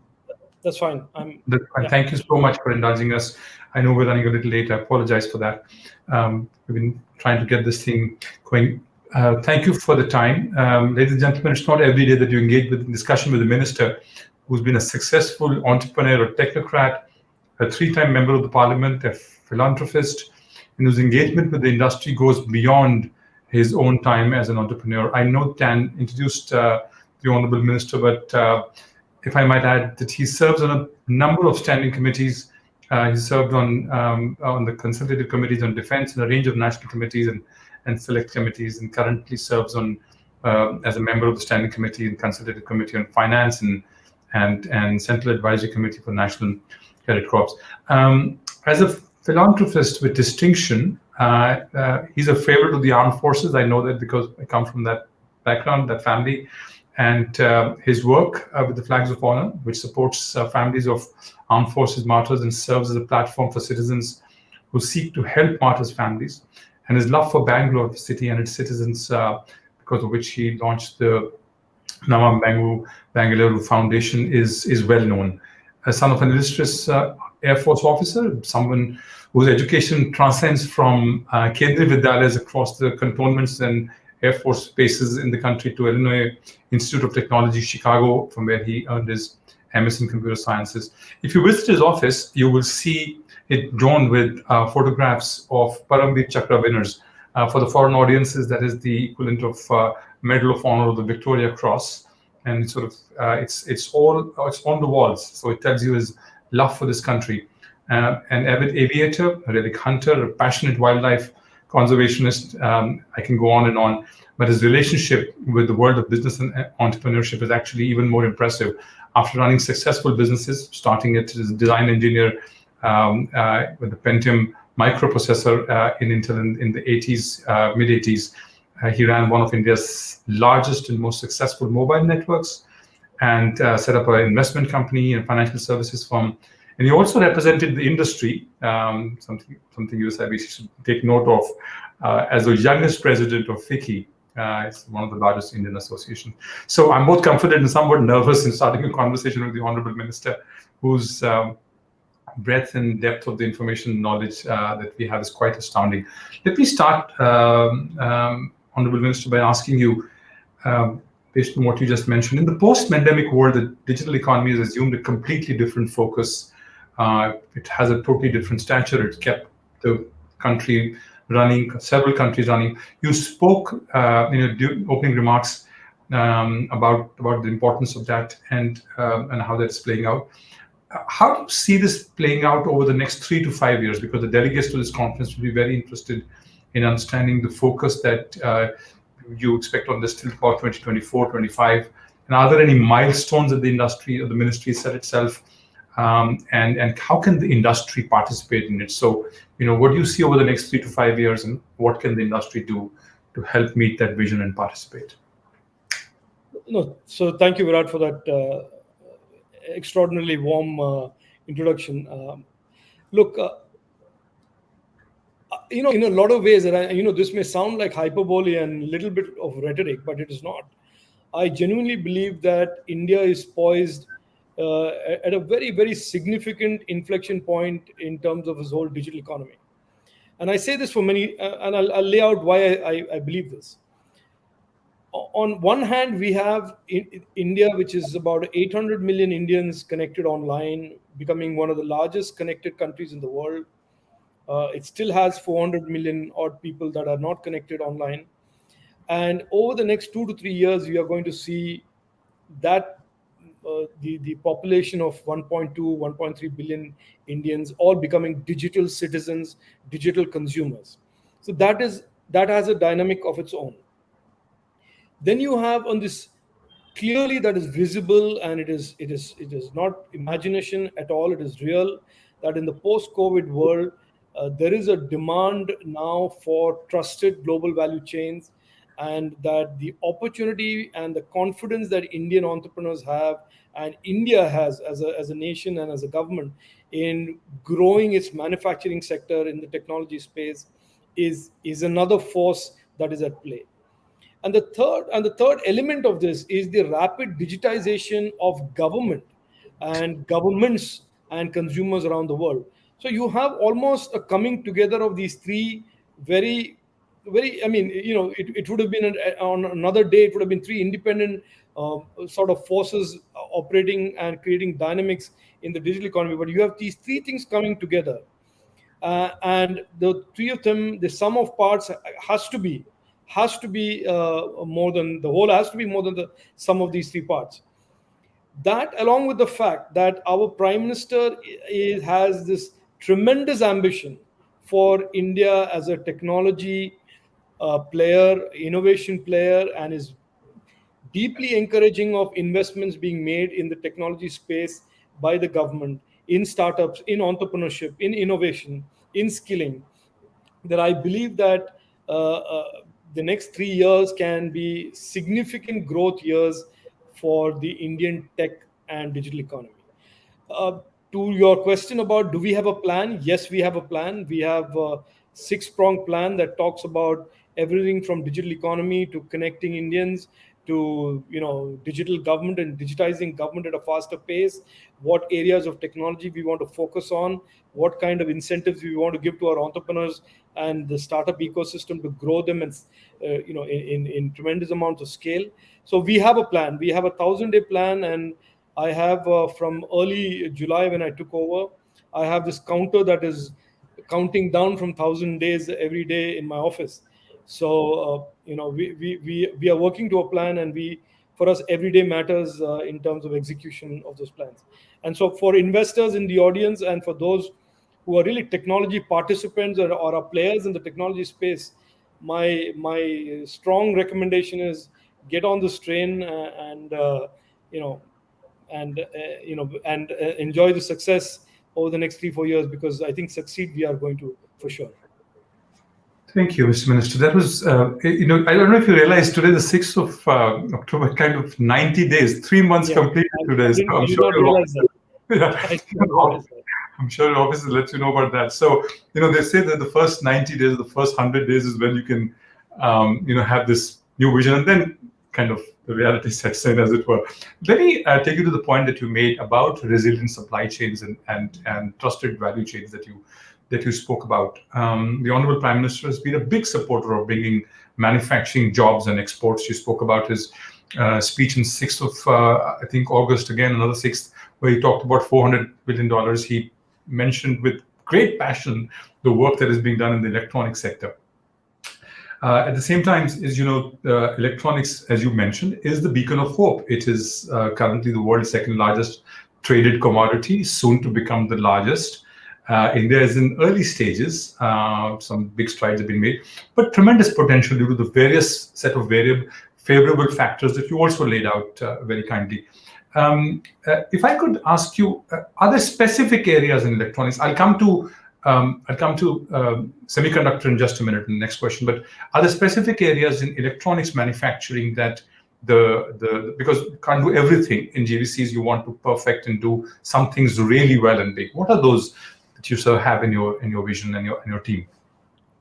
Look, I think Virat, the way I see it and the way the government of India sees it is that we have some tailwinds that are driving our digital economy. The internet and the growing internet adoption, digital adoption amongst Indian consumers is fueling a market for digital products and services that we have to leverage as we build our electronics ecosystem. So, for example, the go-to very intuitively was electronics devices, and that is why we have Apple here, Samsung here, and all of the big players that manufacturing devices here. If you expand that and see the other areas that naturally fit into this growing of the internet economy and the digital economy, what falls into new categories are IT, hardware, digital tablets, devices, as the education sector explodes with the new education policy, servers as public cloud storage requirements grows with the growth of the internet. So you will see that there is a natural progression of these products. When I say broaden and deepen, it is broaden in terms of products that will sit on this the Indian internet, will help consumers avail services and products, and going deeper into increasing value addition by doing more, creating more of a component ecosystem, ICs, PCBs, EMS companies, etc., etc. So if you look at our ambition, the ambition is driven by our growing digital economy and products that will essentially feed the digital adoption growth in our country, and therefore use this large market also to drive exports for those products, and use those scales to also create a component ecosystem, and not allow this to happen on an organic pace or at the normal pace, but to accelerate that with government policies, state governments working closely with state governments, creating electronic manufacturing clusters and parks and incentives there, and doing that in a manner so that this whole process is accelerated and delivers in the next 2 to 3 years rather than play itself out in the next 5 to 6 years. Thank you. Thank you for laying out that roadmap. Exceptionally helpful. You talked about broadening and deepening. I also saw your interview in Economic Times where you spoke about the same concept. I see you're very focused on that. And that brings me to the point that you briefly mentioned, and let's talk more about deepening, but it also has a massive impact on the overall economy. It goes beyond electronics into aviation, into automobiles, is the issue of semiconductors. For years, we have spoken and we've discussed the possibility of owning and installing semiconductor capacity in fabs. But from everything we read now and hear, more recently over the last 2 months, since you've taken over, there's a very strategic focus in this space now. Could you describe a little, to the extent possible right now, since it's early stages, how do you see, what do you see the importance of this, and why this focus, but also how do you see this will play out over the next few years? What is it that you can share with us? Any timelines, and how can the industry again engage in this very, very important national endeavor? So this is a goal that the Prime Minister Narendra Modi ji had articulated many years ago. And as a matter of fact, he actually talked about a fab and a semiconductor ecosystem in India, even in the pre-COVID times. And so therefore, this is, in my opinion, this is an ambition that we had even before COVID. And post-COVID, this ambition and this desire to create, to ensure that we have significant semiconductor capabilities in India and to grow those and create champions in the semiconductor space is become a little bit more urgent and much more focused. I will say this, Virat, without saying too much, because there is also a risk of saying too much, is that we see, and I see, that the semiconductor space is driven by not just fabs, it is also about semiconductor design. We believe that computing performance is going to come significantly from semiconductor design, systems architecture, systems design, software design, as the conventional Moore's law starts reaching the end of its limits. And if that is the case, what we also want to do, apart from focusing on fabrication capacity, which I believe will contribute only incrementally to computing performance in coming years, is to create real capabilities of semiconductor design. We have, it was surprising that to many when I say that India has designed over 2,000 ICs over the last 4 to 5 years. And that is the extent of semiconductor design capabilities that exist in India. And you will soon hear the government announce in a very short period of time that we expect to grow this semiconductor design space, the system design space, with a lot of policy action on part of the government. On the fab itself, and I think the narrative around semiconductors tends to get a bit unidimensional and focus only on a fab. We understand what the roadmap to a realistic roadmap to creating fabrication capacities for both compound semiconductors and for silicon needs to be. And I think we have a game plan.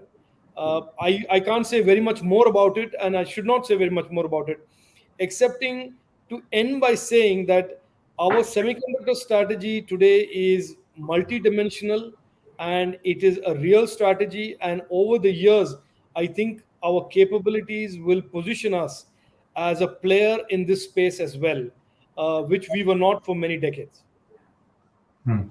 Thank you so much. I'm now going to jump across to another piece which you mentioned during the discussion, very important part of the digital economy. I know something that you've worked the hardest on before you became the minister, I'm sure now even more, which is about the various laws governing data, privacy, cross-border. There's both excitement and, if I might add, anxiety, which is natural in case of any new set of regulations that come up. You being on that side, so you know how that thing plays out. One of the requests that the industry has is for transparent consultation and engagement, very similar to the engagement ethics that I recall you pushed for very hard as a leader and entrepreneur when the TRAI was formed. In fact, I remember your seminal role in making sure that an independent regulator was there and then supporting it with all your might. Justice Sodi was the first chairman, and I realized how much work was done there. But as you know, unlike regulators, government has a different style of consultation, considering inputs, or also responding to what has been considered, what has not, or putting it out in the public domain to the detail that a regulator does under the law. There are also different authorities looking at the host of bills. MITI, there is parliamentary committee, sometimes the TRAI, of course, the national security agencies and other ministries who have interest in the space. Could you specifically sort of get us to understand if there is a possibility or a process through which the consultation process between the industry and the government on these very important laws, so that there is no sort of disappointment at the end of it, because it's for everybody's good, can be improved? Can we form a structure? Can the industry assist in any manner? What can we do better, and how can the government respond to this? So Virat, let me first start by saying that consultative approach towards policy making is in the DNA of this government. Starting from our Prime Minister, he is never shy or hesitant of consulting people about difficult policies or new policies. So that is very much in the DNA of this government.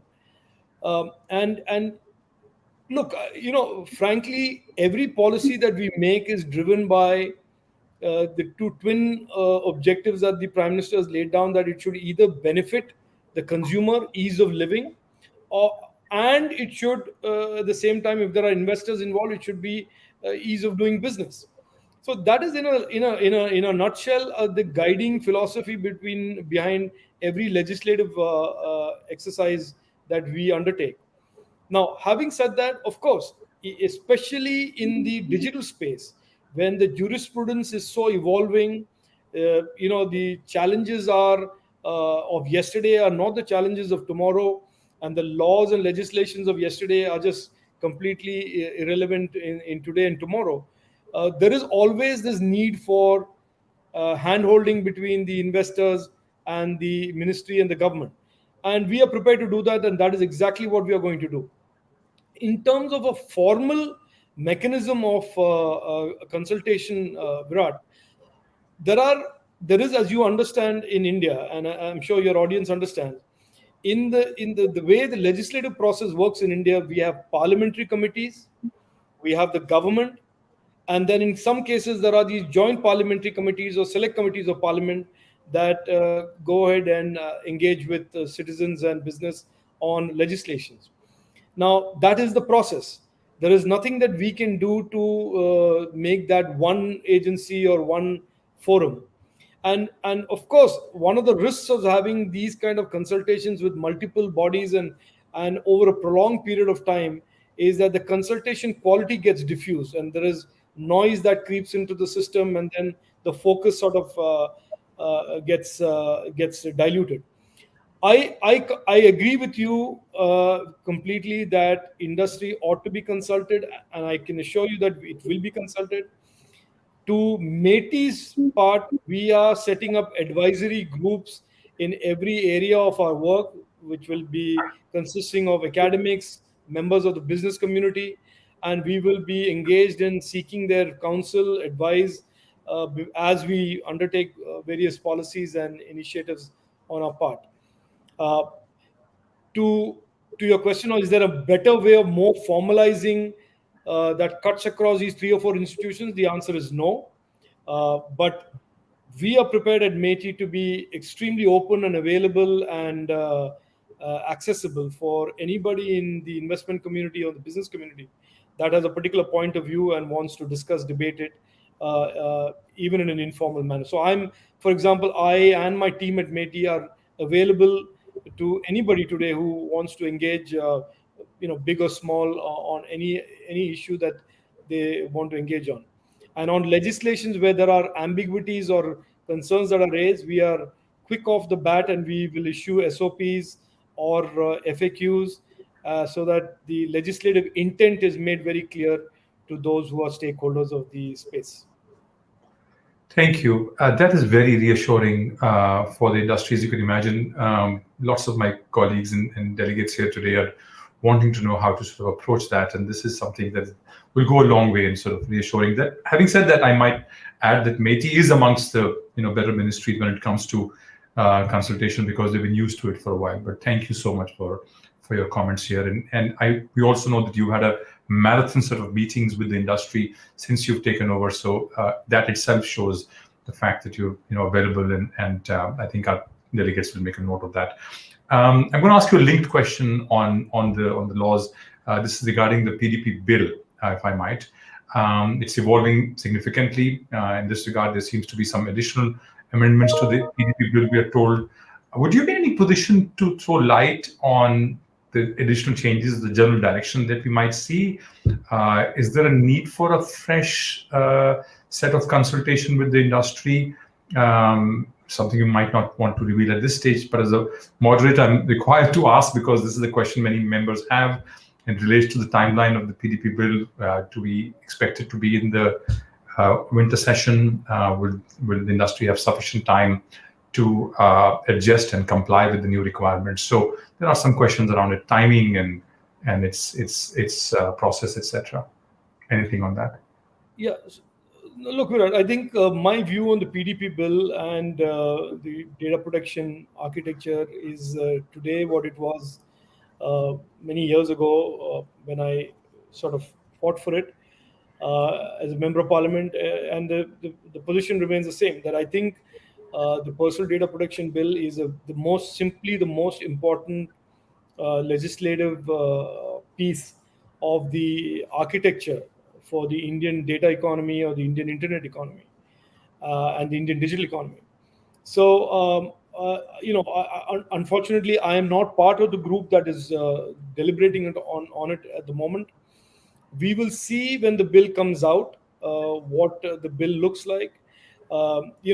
Regrettably, due to COVID, this bill has taken almost 2 years to come out of committee when it should have just taken about 3 months or 4 months. So the COVID has to blame for even this delay. But what shape the bill will be in, we will know after it comes out of committee.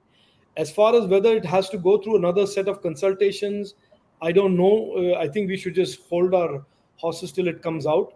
I'm hopeful that the bill will be what industry is expecting and what the privacy being a fundamental right in our constitution stipulates. But I would not jump to any conclusions right now about whether additional consultations are required. But I hope we'll get enough time to adjust to it, and so because that will be critical to our sort of ability to. I don't see this. I don't see the PDP bill as. I see the PDP bill as very, very structurally significant change in our digital economy, and I don't think anybody is going to expect that industry sort of comply with it overnight if it happens. I think there is fair degree of reasonable understanding of what is required by industry to adapt and adjust to this new legislation. Thank you. Again, another assurance that will go a long way with our delegates at the conference today, and USIBC members would be greatly appreciative of that. Let me now turn to the other ministry that you had, which is the Ministry of Skill Development and Entrepreneurship. Could you take a few minutes to explain the key areas of focus and change that we should expect over the next, say, again, 2.5, 3 years in that space, in terms of broad vision and any specific steps that you might want to discuss with the industry today? Because it's really, really, I know, another very important ministry for the Prime Minister, and so your views will be very valuable, sir. No, this is, I'm very, very passionately sort of excited by the opportunities that the Skill India mission and the Skill Development and Entrepreneurship Ministry represents for me as an individual, for me as a public servant, and indeed for the country. Of course, I'm passionate about technology, and I can't say that I'm not excited about my responsibilities at the Information Technology and Electronics Ministry. But Skill India really, truly is exciting, and I'll explain to you why. Over the last 5 years, 6 years since Prime Minister Modi launched Skill India, we have built an extensive network of skill training and skill development centers around the country, even the remotest parts of India. And recently, when I went to the northeast of India, the remote part of northeast, and I went to Jammu and Kashmir, I met large numbers of young students there in all of these things, and that energizes you in very, very different ways. And these are all kids talking about what kind of courses they wanted in the skilling center and why they did not want this course and they wanted the other course because it would lead to better employability options and so on and so forth. And I'll just share one example with you that when I was in Jammu and Kashmir, and I was going there after many, many years, and the conventional narrative is that Jammu and Kashmir has all these security issues and all of that. And I had one delegation of 9 young girls, totally, feisty, impressive ladies who came up to me and said, our institute only gives ABCD courses, and we think we want more information technology, computer science, and electronics kind of courses, including coding and programming. And it is that kind of aspiration, that kind of awareness of the opportunities of the future that the Skill India mission has been able to create over the last 5 years, and the network that has been developed to deliver this. Now, on 15th of July this year, the Prime Minister gave us a mandate in the ministry that we should create a new approach building on all of the achievements of the last 5 years. And the new approach really here is about linking this more to employability, creating a ladder of almost a runway of skilling, upskilling, reskilling that is a continuous process for a trainee or a student that is in some remote part of India.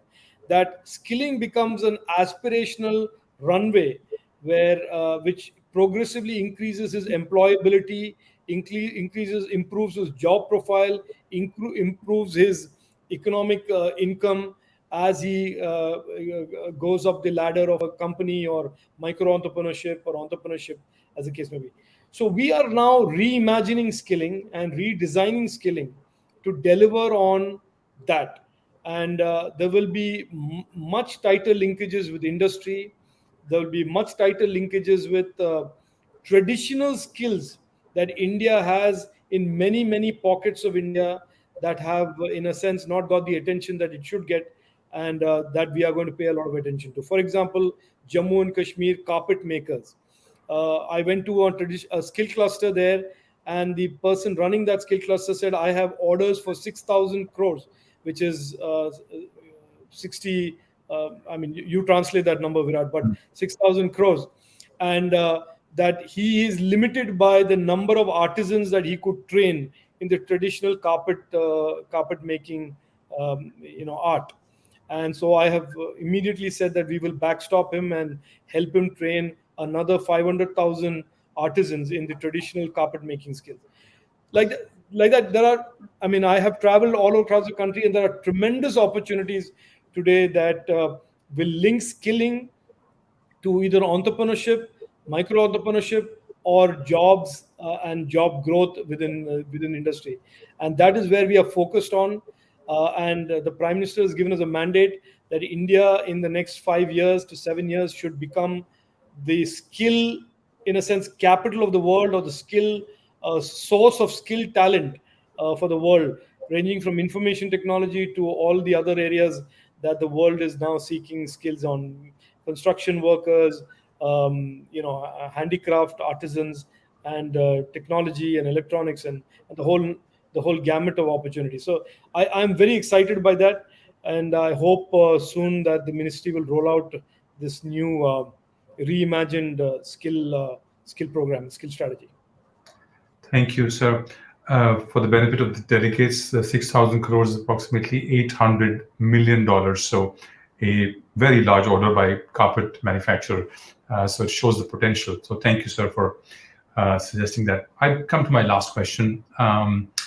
You've spoken about this in part. I'm going to combine the Indo-US relationship along with the digital future that you hold so dearly and close to your heart.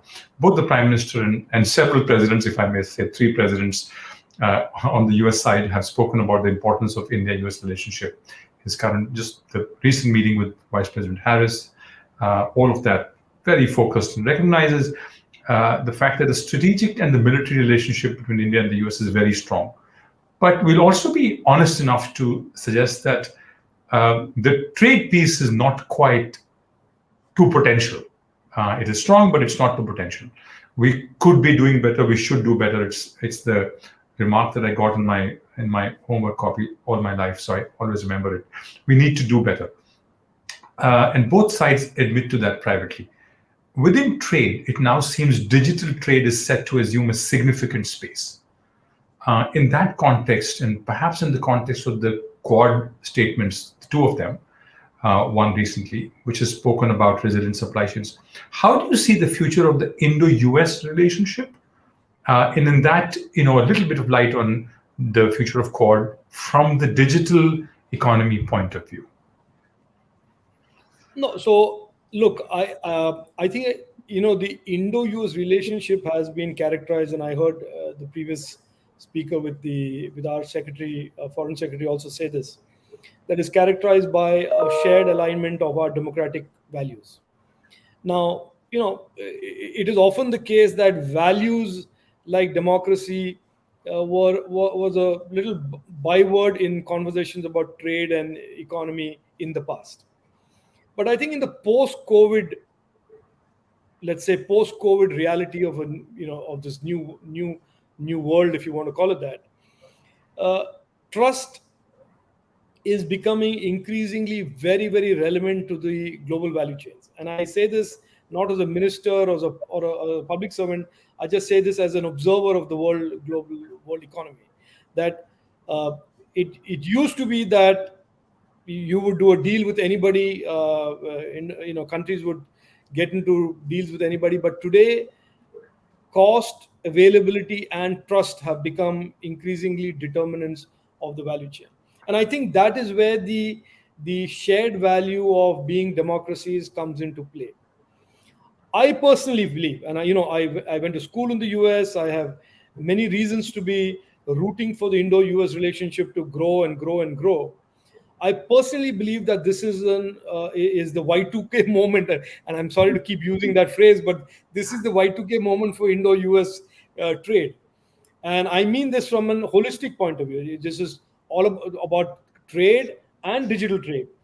And this relationship has the potential that is absolutely multidimensional.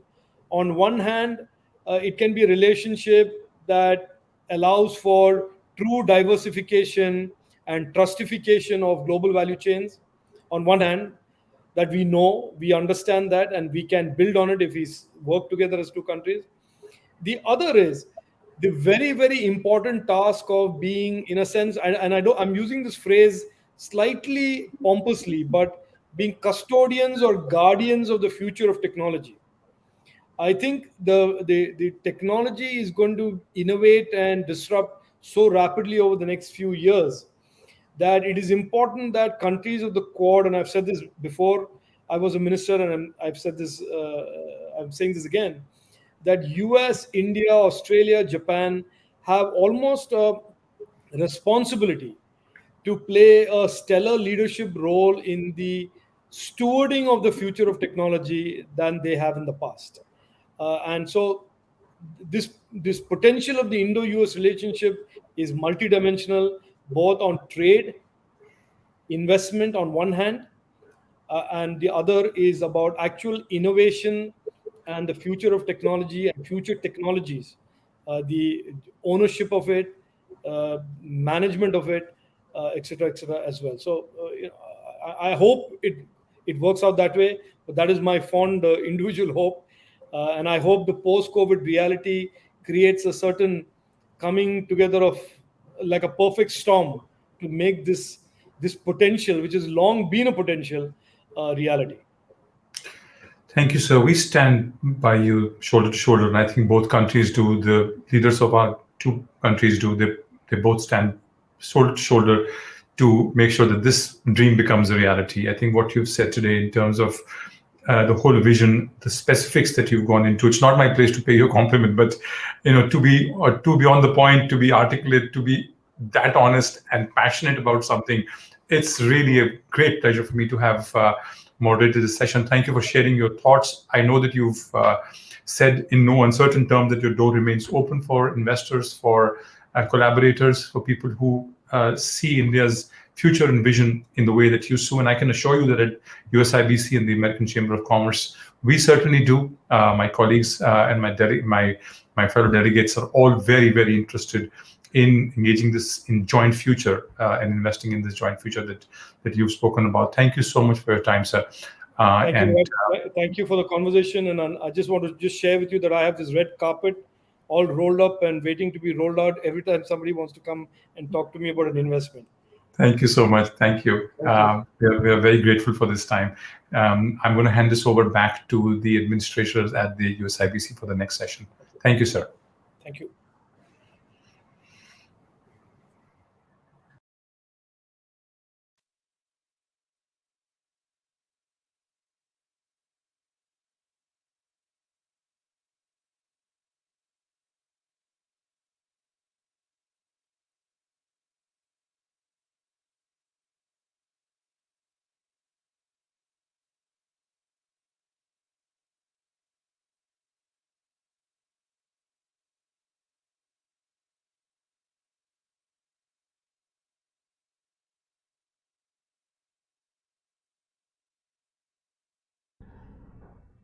It is a pleasure to join you tonight.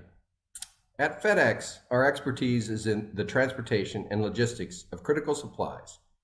And I'd like to recognize the FedEx team members who kept the world moving forward over the past 19 months. Their efforts have helped keep businesses operating and our home life functioning throughout these unprecedented times. There's a sense of mission here at FedEx. That is, this is who we are and what we do. In times of need, it is our honor and duty to step in and use the power of our network for good. FedEx operates 38 international flights into and out of India each week, with 3 dedicated airport gateways located in Mumbai, New Delhi, and Bangalore. This access enables us to quickly transport relief and medical supplies where they're needed most.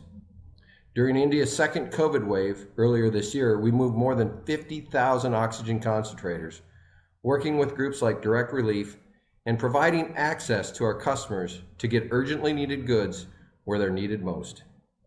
We look forward to continuing to provide international connectivity and engaging with the Indian businesses as it continues to grow beyond the pandemic. Niti Aayog provides database policy inputs to grow the Indian economy. In delivering this, they provide strategic, functional, and technical advice to the Prime Minister and government at all levels. It is my pleasure to introduce and welcome Sri Amitabh Kant, CEO of Niti Aayog. His role in placing the spotlight on small business and local entrepreneurs was central as National Projects Director of the Rural Tourism Project, which changed the focus in helping to spread tourism to Indian villages. Today, he serves as chairman of one of the groups established by the government of India to tackle the spread of COVID. His group is empowered to coordinate with private sector, NGOs, and international organizations for COVID response-related activities. He's a published author of multiple books that focus on the story and evolution of India, but I want to focus on his outstanding role as the driver of initiatives such as Make in India, Startup India, and Incredible India. These programs have not only positioned India as a leading manufacturing and tourist destination, but involve everyday Indians as ambassadors for their country and the economy. Please join me in welcoming Amitabh Kant.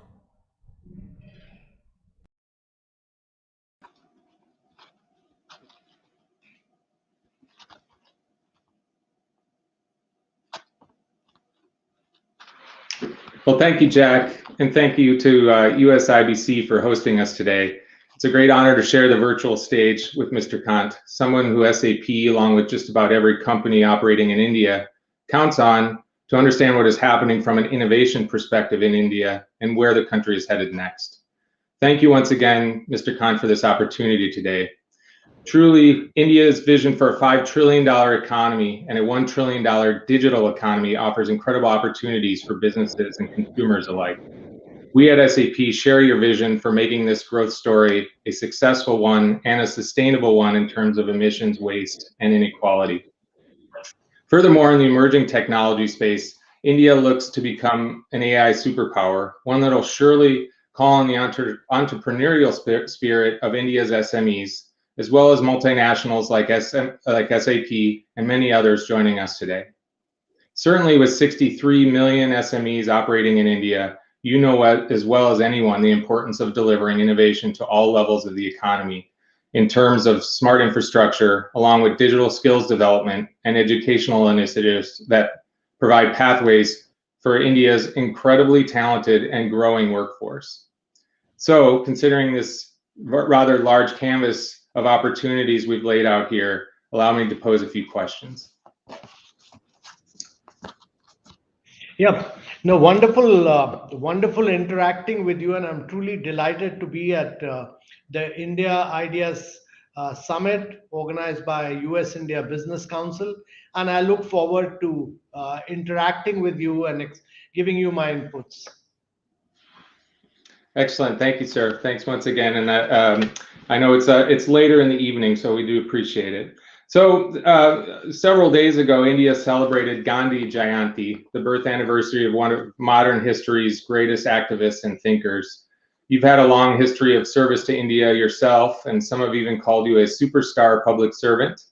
Looking back, which of your many initiatives, some of which our colleague at FedEx just laid out, but which of your many initiatives over your long career or programs are you most proud of? So, this is my 41st year of service with Indian government, and I've been in diverse roles which have allowed me to serve people at the state, in Kerala, as well as the national level across various sectors, from tourism projects to promoting the spirit of entrepreneurship and innovation through the Startup India initiative and Make in India initiative. And, I have branded and, positioned Kerala and India as tourism destinations. But one of the projects which is really close to my heart, which I'm presently doing, is the Aspirational District Program. We have 112 of the most backward districts of India, which are backward in terms of health, indices, in learning outcomes, in skills, in agriculture. We don't call them backward, we call them aspirational. And these 112 aspirational districts, they have been selected on the basis of their socioeconomic performance. We decided that it was time to change this. And we've identified these districts across 28 states in India. And we've focused our attention here through a unique model, which is based on convergence, competition, and collaboration. We rank these districts on the basis of their performance. We've created a unique model of working with the private sector and NGOs to bring convergence. And the aspirational districts today are ranked on a number of indicators.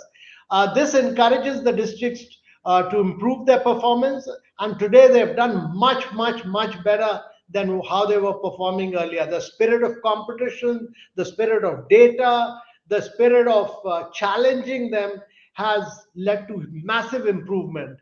And this has, many of them are actually performing better than other districts of India. This is a classic example of how we were able to translate policy to on-ground implementation. Excellent. Well, I hope, given how much you have on your plate and how much work you do, I hope you actually took some time off for the holiday last week.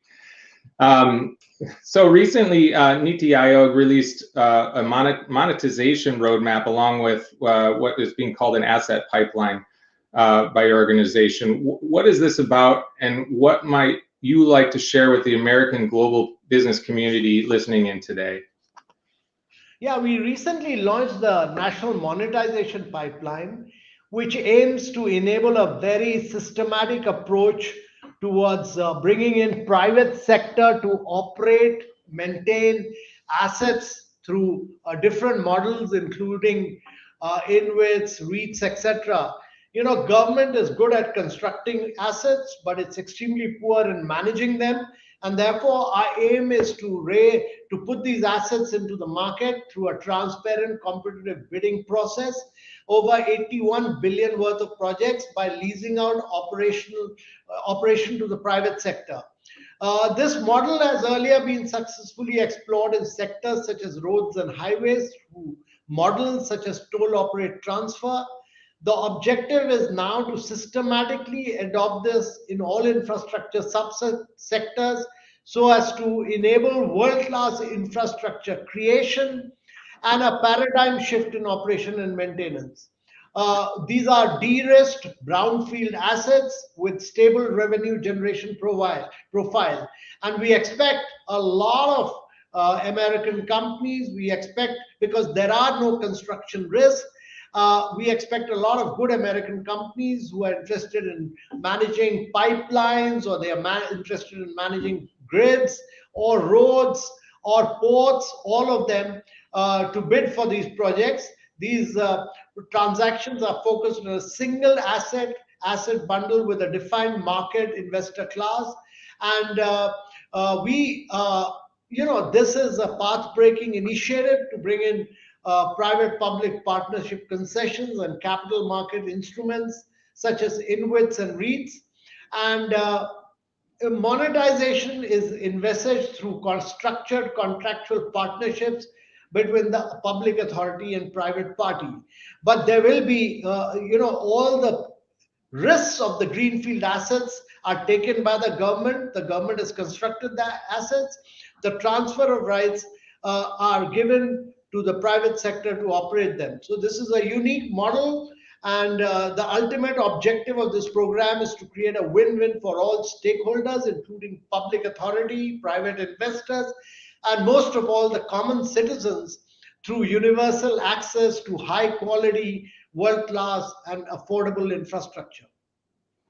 Yeah, it's an intriguing model, and I know the news will be taken quite well by a number of companies joining us today. So thanks for that. Switching gears slightly, talking about the pandemic, you played a critical role in India's response to the global pandemic, and SAP was proud to be part of the effort in India. In your view, are we now better prepared? And what sort of lessons did we learn that we can apply to the issue next time? Yeah, I think the credit should go to everyone, our citizens, the non-governmental organizations, the medical fraternity and frontline workers, as well as the private sector and international organizations. The second wave has taught us some important lessons, which has guided our response to such pandemic. The most important requirement during the pandemic was that of oxygen. And now we've been able to ramp up our oxygen capacity by over 10 times. As the situation was unprecedented, we received some international assistance as well. USAID also played a major role. Today, the most powerful tool available with us is vaccine. So far, total vaccine doses in India have crossed 900 million, and 70% of India's adult population is now fully vaccinated. At our peak, we administered 25 million doses in a day. That is equivalent to vaccinating the entire adult population of Australia in one day. And during these times, we were able to work with over 90,000 non-governmental organizations who provided relief to people during COVID and also undertook awareness drives. I'm confident that with our learnings, as well as the systems that we've been able to evolve during our experience with the pandemic, ranging from optimizing the oxygen supply chain to manufacturing ventilators in India, to leveraging our NGO portal to ensure last mile delivery. And with a whole of India approach, we are much better prepared to handle complex emergencies in the future. Yeah, the vaccination numbers are truly astounding. As I previously mentioned in my introductory remarks, you're a strong proponent of disruptive technologies, and you always have been. How is the Indian government trying to foster a broader innovation ecosystem in the country, and what trends are you seeing today, and maybe if you can venture, what we might see tomorrow? So let me say that there was never a better time to be a startup in India. This year, we are adding 3 startups every month to the Unicorn Club. And this is simply phenomenal. 29 startups have turned unicorns this year. The level of technological disruption happening in India is unprecedented. Machine learning, artificial intelligence, and India being a very data rich and a data intelligent country is a huge opportunity, and startups have really seized this opportunity. The government itself is taking a platform approach. For instance, we have perhaps the world's most unique and easiest payment system in the form of Unified Payment Interface, or UPI. In fact, Google wrote to the US Federal Reserve praising the system and encouraging the implementation of such a system in the United States. UPI was built on a public-private collaboration model, and because it is a platform, we have actually allowed so many private sector players and startups to build world-class products on top of this. I would think that there's a huge amount of technology disruption taking place, because what is happening is that the government is driving platforms. There's a huge amount of digitization. The goods and services tax is totally digital in India. We have a health insurance scheme which covers 500 million Indians. That's more than the population of USA and Europe put together. It's totally paperless and cashless. Then we have every Indian as a biometric, and we use this biometric to do all our financial transactions. And then we have the UPI, the Unified Payment Interface. And soon we'll all be having a digital health identity. So if UPI was a private company, its valuation would be immense, because it does more transaction today than more than Amex, and it's just been a 4-year-old company. So in all this, what we find is that the Startup India mission has proved to be crucial. The key to nurturing this ecosystem has been the simplification of processes, hand-holding, funding support, and incubation. We have allowed startups to self-certify compliances, relax the norms of public procurement. There is a credit guarantee scheme, and there's just been a huge upsurge of startups in India. We are also running the Atal Innovation Mission, which provides 3D, which provides actually robots, 3D printers, artificial intelligence, all from class 5 onwards in our schools. So we've pushed the limits on innovation and entrepreneurship ecosystem in the country. And we expect that the Digital India initiative will really enable India to leapfrog and develop world-class products and platforms, and really define India's growth story in the years to come. Yeah, indeed. As I tell my 4-year-old daughter, unicorns aren't as rare as they used to be. So that's great to see the growth there. Well, I think that's all we have time for, sir. I do appreciate your time late in the evening, and for your candor. It was a great pleasure to talk with you. We enjoy working with you and look forward to the next engagement. So thank you once again. Thanks, Peter. It's been wonderful interacting with you. Great pleasure. I'm delighted to have interacted with you. Same here. Thank you. Back to USIBC.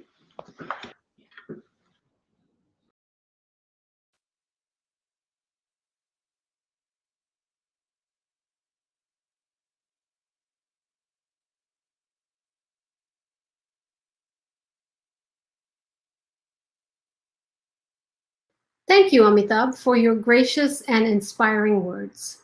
And thank you, Jack, for the incredible work FedEx has been doing on COVID.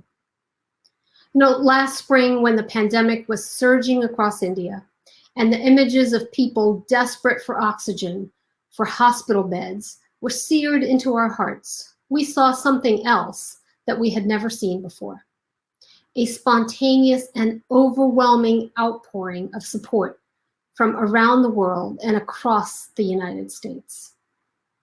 The US Chamber, working with the Business Roundtable, stood up the Global Task Force on Pandemic Response to help coordinate a private sector response from the United States. These 3 leaders, as Amitabh noted, were at the forefront of galvanizing the business community and marshaling not only financial contributions, but also logistics, flights, emergency supplies, and anything else that was needed.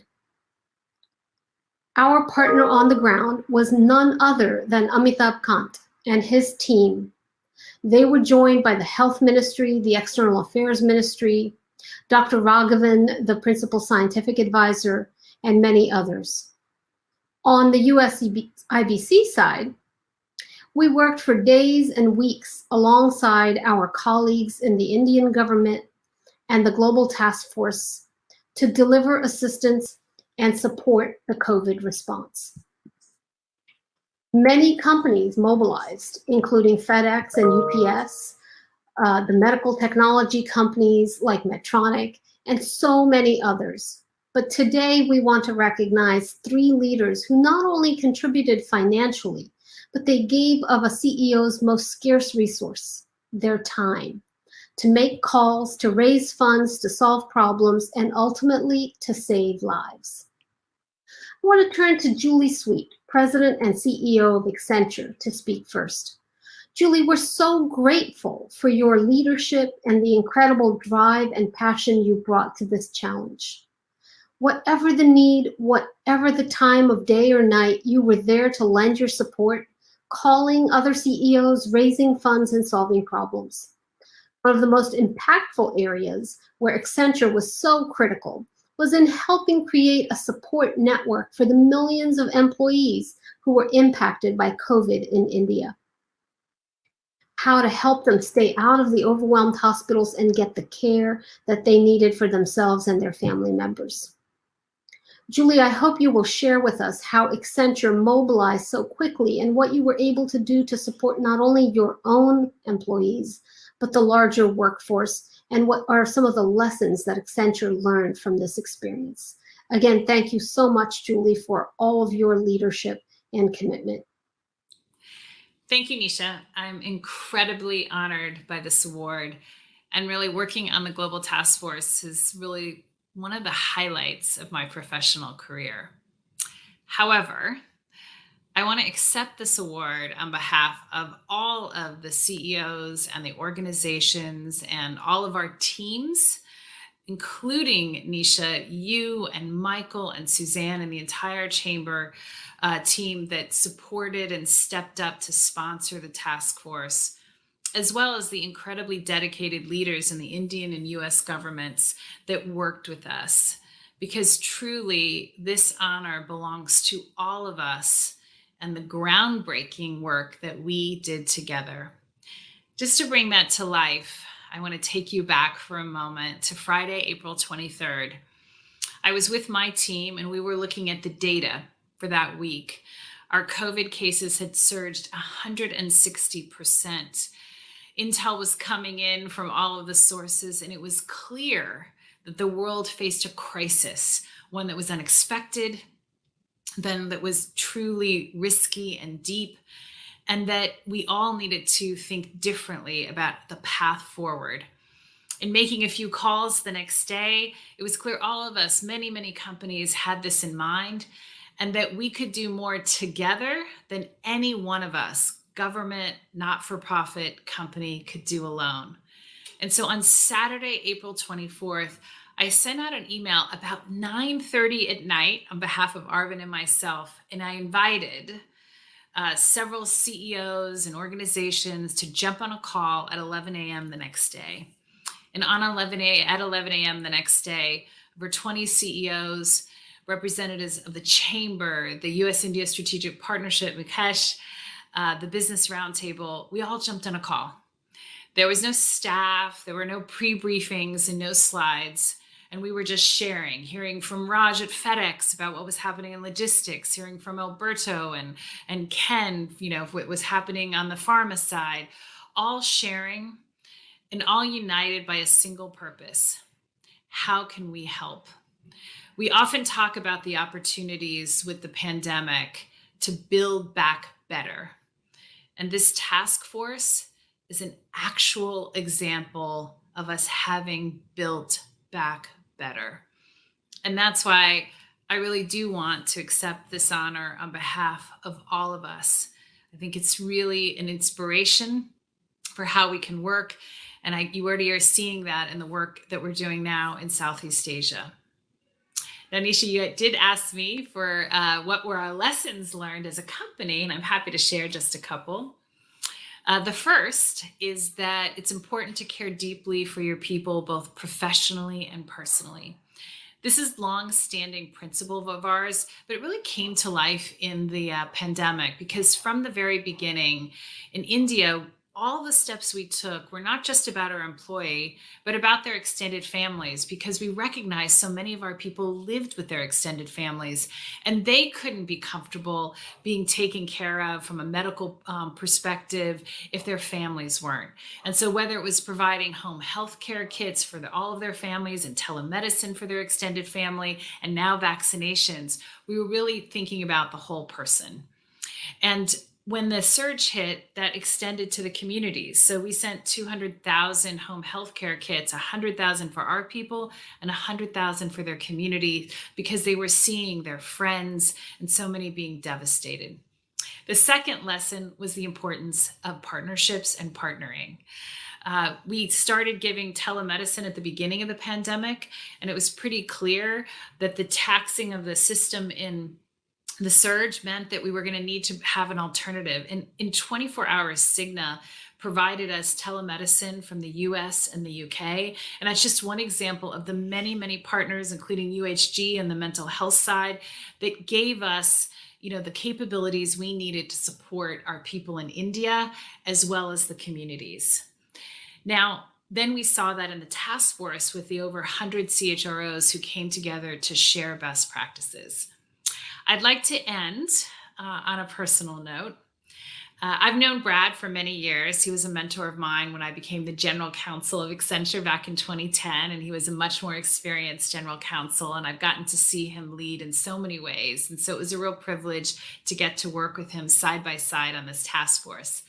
Now, Arvind and I had never spoken one-on-one before the task force. And I remember I sent him an email on Saturday, the 24th, and said, do you want to jump on a call to talk about India? And he did. And I've been so inspired by Arvind as a person, as a leader. And so I feel very fortunate to have worked with an old friend and made a new friend. So thanks again to everyone who participated. This Humanitarian Award is all of ours. Thank you, Julie. Next, we will hear from Brad Smith, President of Microsoft. It has been inspiring to see the leadership from Microsoft, both in response to the Indian COVID crisis, but also for the realization from the very beginning that the Delta variant was going to lead to a global crisis and that we needed to marshal a global response. Today, Microsoft has been helping to mobilize the Global Task Force in its response to the Delta surge in Southeast Asia, along with Deloitte and others. Microsoft has also used its impressive technology platforms to map the various emerging variants around the world. Needless to say, Microsoft has been at the leading edge of the global response to the pandemic around the world. Brad, thank you so much for everything that you are doing every day. Hello.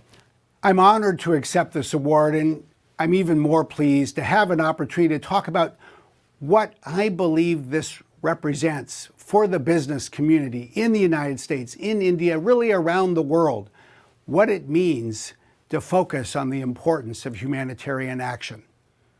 I will always remember the weekend in the spring when Julie Sweet and others gathered us together. We met by video and we talked about what was such a terrible tragedy and urgent crisis as we were seeing the rising COVID rates in India. We saw that people's lives literally hung in the balance. We saw what it meant for our own employees, some of whom tragically died as a result of that terrible time. And yet I think we should also find inspiration that out of that tragedy, we discovered a renewed and expanded capability among ourselves, across the business community, in terms of what we can do when we come together. In that situation, we found that if we worked with each other, we could marshal not only our financial resources, but our expertise, our logistical supply chains. We could get PPE and critical oxygen-related equipment. We could buy it, we could move it, and we could provide it to the people who needed it so that we could help save lives. We found that when we acted together, we could not only use our resources and our expertise, but we could use our voice. We could use our voice to reach out to governments, including in Washington, D.C., and we could persuade them to do more as well. And what we found is that when we combined forces across the public and private sectors, we had together a capability that I don't think either of us fully appreciated until it was put to the test. The other thing that we took away from that experience was a resolve that we would help not only the people of India, but elsewhere in the world as well. And so when the crisis moved to Indonesia, as it's moved to other parts of Southeast Asia, as it continues to move with COVID-19 to other parts of the world, we have said we will be there. And so many companies have been. And I think we have shown that when we do this kind of work, we can bring to life what is the best of what it means to be a global business community. And while it's nice to get an award, the truth is one of the defining cultural attributes of our work from day one has always been a resolve that we're not doing this to win awards. We're not doing it for nice news stories. We're doing it because we know that when we do, we can save people's lives. And now we can look back some months later, and obviously we're not out of this pandemic yet, but look at how far we have come. Last week, we reached a milestone. There are now 650 million people in India alone that have had at least a first shot of a vaccine. As a planet, we have 3.5 billion people who have received a first shot. And when Prime Minister Modi and President Biden met, they were able to reflect on what we, together with others, had been able to bring to the table and the difference it had made. It is that kind of difference that we're going to need to make in the future. We're going to need to make that difference across Asia as the United States focuses more on its relationships with India and with the entire Asian continent, as well as with Australia and New Zealand. And we're going to need to bring this capability to bear in other humanitarian crises as well. But when we conclude this year, we will conclude it knowing something that we didn't know when the year began. We will know what we can do when we call on the best of ourselves. That's what this award is really about. And so for me, it's not about what Microsoft did. It's not about what I did. It's about what we all did together. And even more than that, it's about what we can all do together in the years ahead. Someday there will be an award given to that, and that will be an award worth receiving for all of us. Thank you. Thank you, Brad. And as you noted, the collaborative experience here was certainly one for the history books. Next, we turn to Arvind Krishna of IBM. IBM, with its significant presence and experience in India, saw immediately that this crisis was of an unprecedented magnitude. And Arvind, you knew well the capabilities that India had. Your own personal connection to India as a son of an IAS officer was important to ensuring that we were working effectively with the Indian government. But you also worked assiduously to ensure that the US government mounted a strong response. In fact, what could have been a sore point in our bilateral relationship instead became an area of deeper collaboration. Arvind, we've seen the United States and India redouble their commitment to fight the pandemic globally. And Prime Minister Modi and President Biden, both in their bilateral meetings a few weeks ago, and in the Quad and in the Global Summit on COVID, reiterated their commitment to work together to beat the pandemic globally. Can you share with us why the US-India partnership on COVID is so important? And can the public-private nature of this pandemic response be a blueprint for solving other big challenges? Thank you, Arvind. Thank you, Nisha, and thank you, Amitabh Kant. My deepest thanks to the US-India Business Council for this award and to the Government of India for its long-standing partnership. The COVID-19 pandemic has been the biggest challenge of our lifetimes. Stopping its spread is a global problem that demands a global response. I would also like to recognize that no country has had greater challenges on COVID than India. Protecting so many people and ensuring that accurate information is shared and widely available are daunting tasks. As you said, Nisha, public-private partnerships are critical to pandemic response as well as solving other big challenges. I'm proud of the difference that IBM employees in India are making by volunteering their time, energy, and expertise to help. We have taken direct and urgent actions to support those IBMers, expanding medical coverage, increasing vaccination programs, access to health professionals, and much more. I am honored to serve alongside my fellow CEOs as co-chair of the Global Task Force on Pandemic Response, founded with the support of the US-India Business Council. I'm also thankful for IBM's direct partnerships with the Indian government, the US government, and USIBC to accelerate critical aid. That includes donating funds for thousands of oxygen concentrators, working with local partners to fund emergency hospital beds, and more. Together, we will continue to expedite medical supplies and other assistance. Defeating COVID-19 is a marathon, not a sprint. It requires collaboration, innovation, and endurance. But I am confident that by continuing to work together, we will find our way through this difficult time and prevail. Thank you again for the great honor of this award and for all that you do.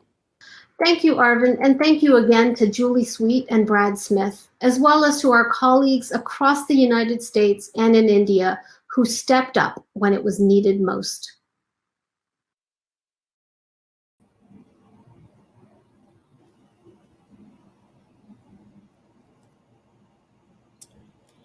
Good afternoon, everybody.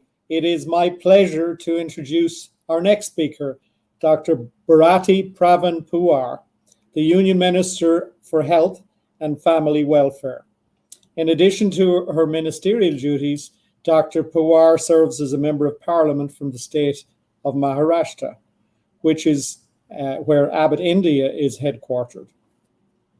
I also wanted to personally recognize Dr. Pawar in her work towards eradicating malnutrition.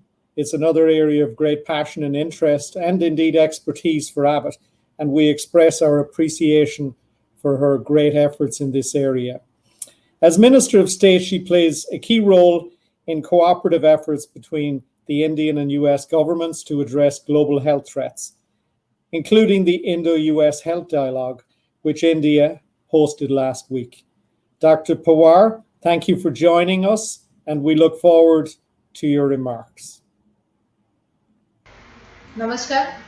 Thank you, Mr. Damien Halloran from Abbott, for the kind introduction.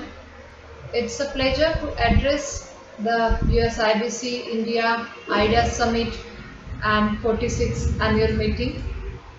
I also wish to thank the organizers, including Ms. Nisha Biswal, President of USIBC, and Ms. Ambika Sharma, Managing Director, India USIBC, for the opportunity to address the August gathering of global experts and leaders from both US and India.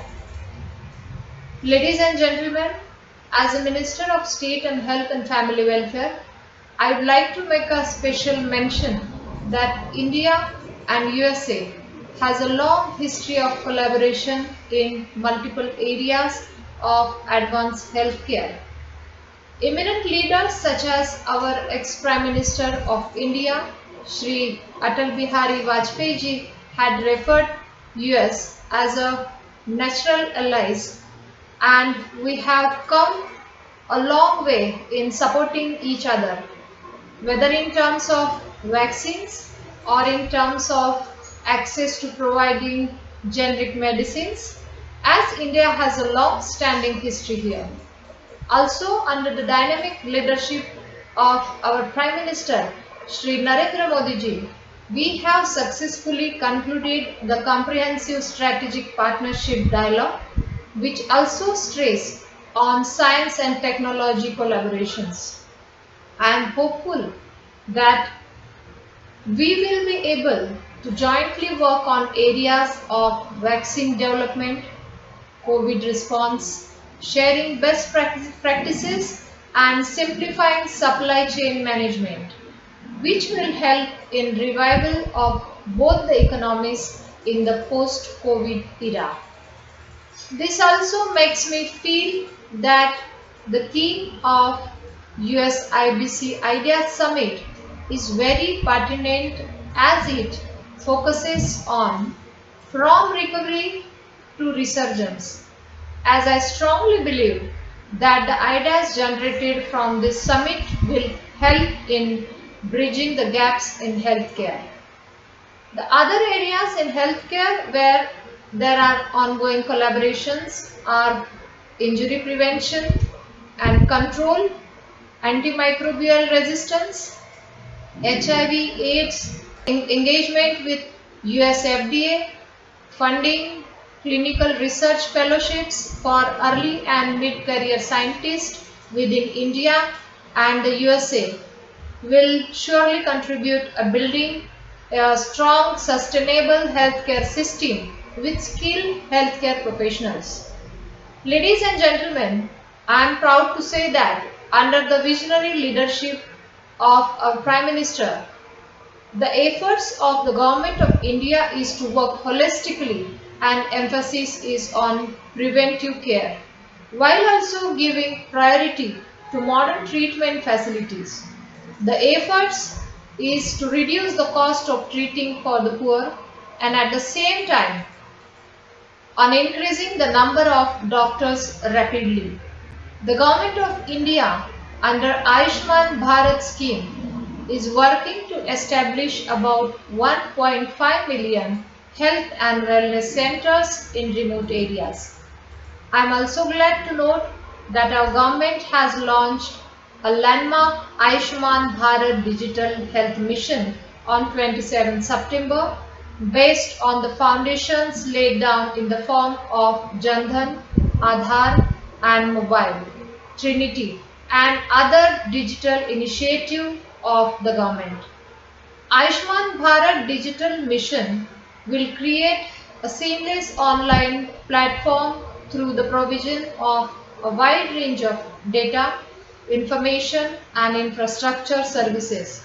It will function by duly leveraging upon open, interoperable, standards-based digital system while ensuring the security, confidentiality and privacy of health-related personal information.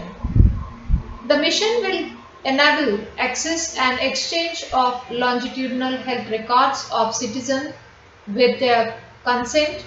This mission will create interoperability within the digital health ecosystem, similar to the role played by the unified payments interference in revolutionizing payments. Citizens will only be a click away from accessing healthcare facilities. Friends, unprecedented reforms are taking place in medical education to transform India's health sector. For the last 7-8 years, more doctors and paramedicals manpower have been prepared in the country than before. Work on mission mode is also going on regarding modern technology related to health, research related to biotechnology, self-reliance in medicines and equipment. The way India has shown its capacity in the development and manufacturing of corona vaccines, it fills us with pride. PLI schemes for raw material of health equipment and medicines are also giving a lot of momentum to the Atmanirbhar Bharat campaign in this sphere. Ladies and gentlemen, I would urge and request all international partners to join India in its manufacturing initiatives and support mutual growth. My best wishes to all, and India would be extremely happy to partner with USA in the area of healthcare and advanced life sciences technologies. Also, my best wishes to the healthcare panel, which follows on cutting edge technologies to manage health emergencies with experts from India and USA. And I'm quite hopeful for strong collaboration between the two nations. Dhanyawad. Jai Hind.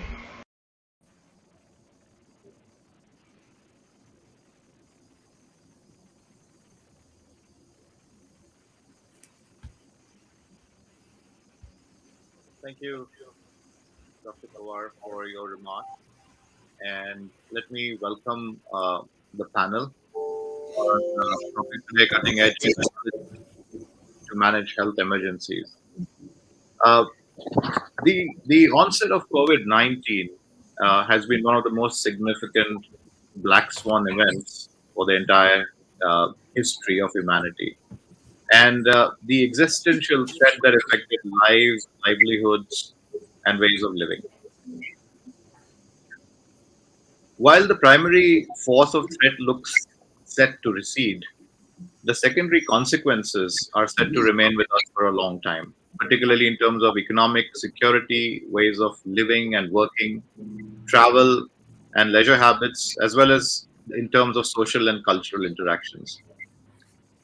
But this global crisis has not been without its positive consequences as well, as in the speed with which the global scientific and medical community came together to develop vaccines, the rapidity with which medical facilities were ramped up by the governments and the private sector, as well as the convergence of actions across societies and communities around common actions to combat the pandemic.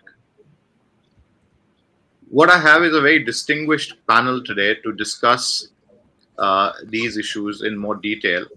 And let me start with introducing the panel members. I have Dr. Gary Disbrow with us today. He is the Director, Biomedical Advanced Research and Development Authority, Deputy Assistant Secretary for Preparedness and Response, the U.S. Department of Health and Human Services. His position related to advanced development and procurement of medical countermeasures against threat to public health. He's also been the Director of Chemical, Biological, Radiological and Nuclear Division, and before that involved with as the Ebola Incident Coordinator. And his efforts led to the first Ebola vaccine to be launched in 2019. And prior to being with the government, he was the Assistant Professor of Oncology and Pathology at Georgetown Medical Center. We also have Professor Balram Bhargava with us, Secretary of Department of Health Research, Ministry of Health and Family Welfare. He's also the Director General of Indian Council of Medical Research. He's a cardiologist, has pioneered several techniques in interventional cardiology, has made vital contributions in the fields such as biomedical innovation, public health, medical education, and medical research.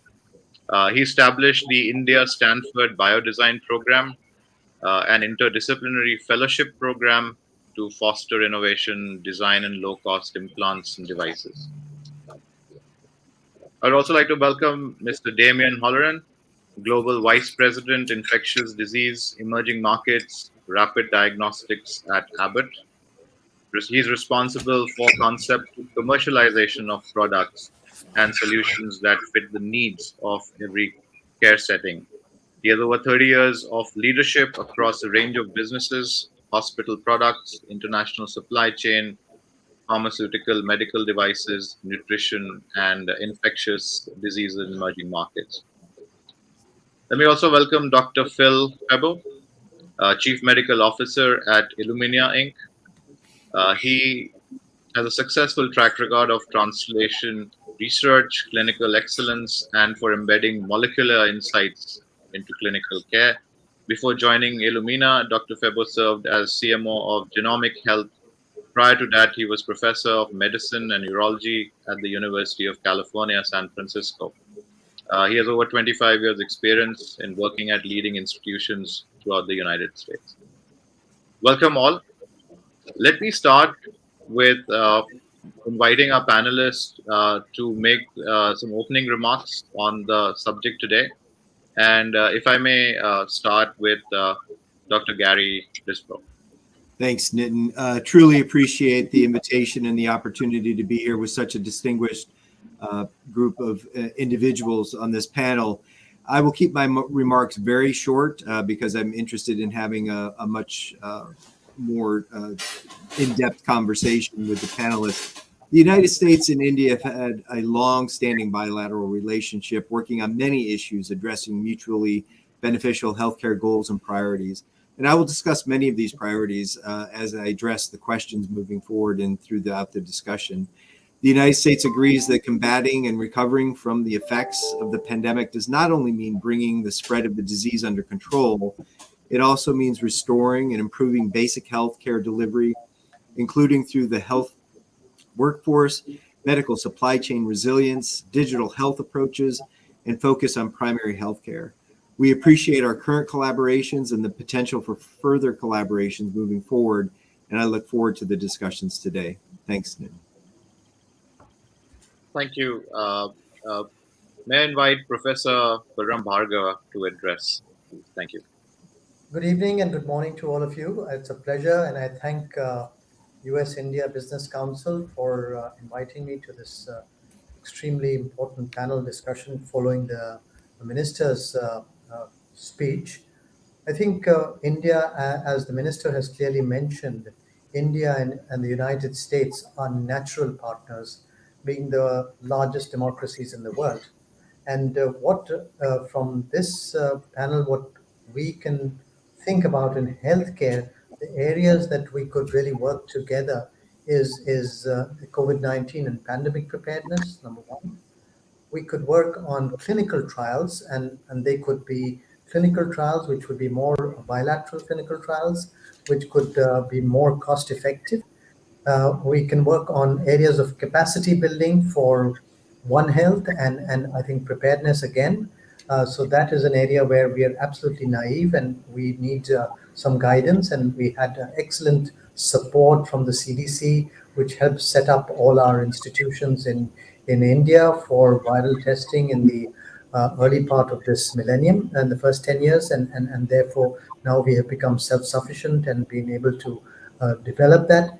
And the other area which is close to my heart is non-communicable diseases, where we know that the cutting edge research is being done in the United States, and we all, the world over, respects the research that is done in the US and the quality of research that is done in the US.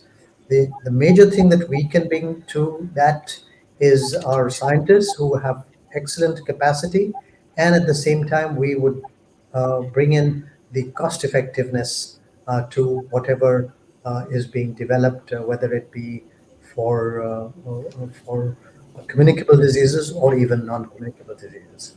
Thank you. Thank you, Professor Bhargava.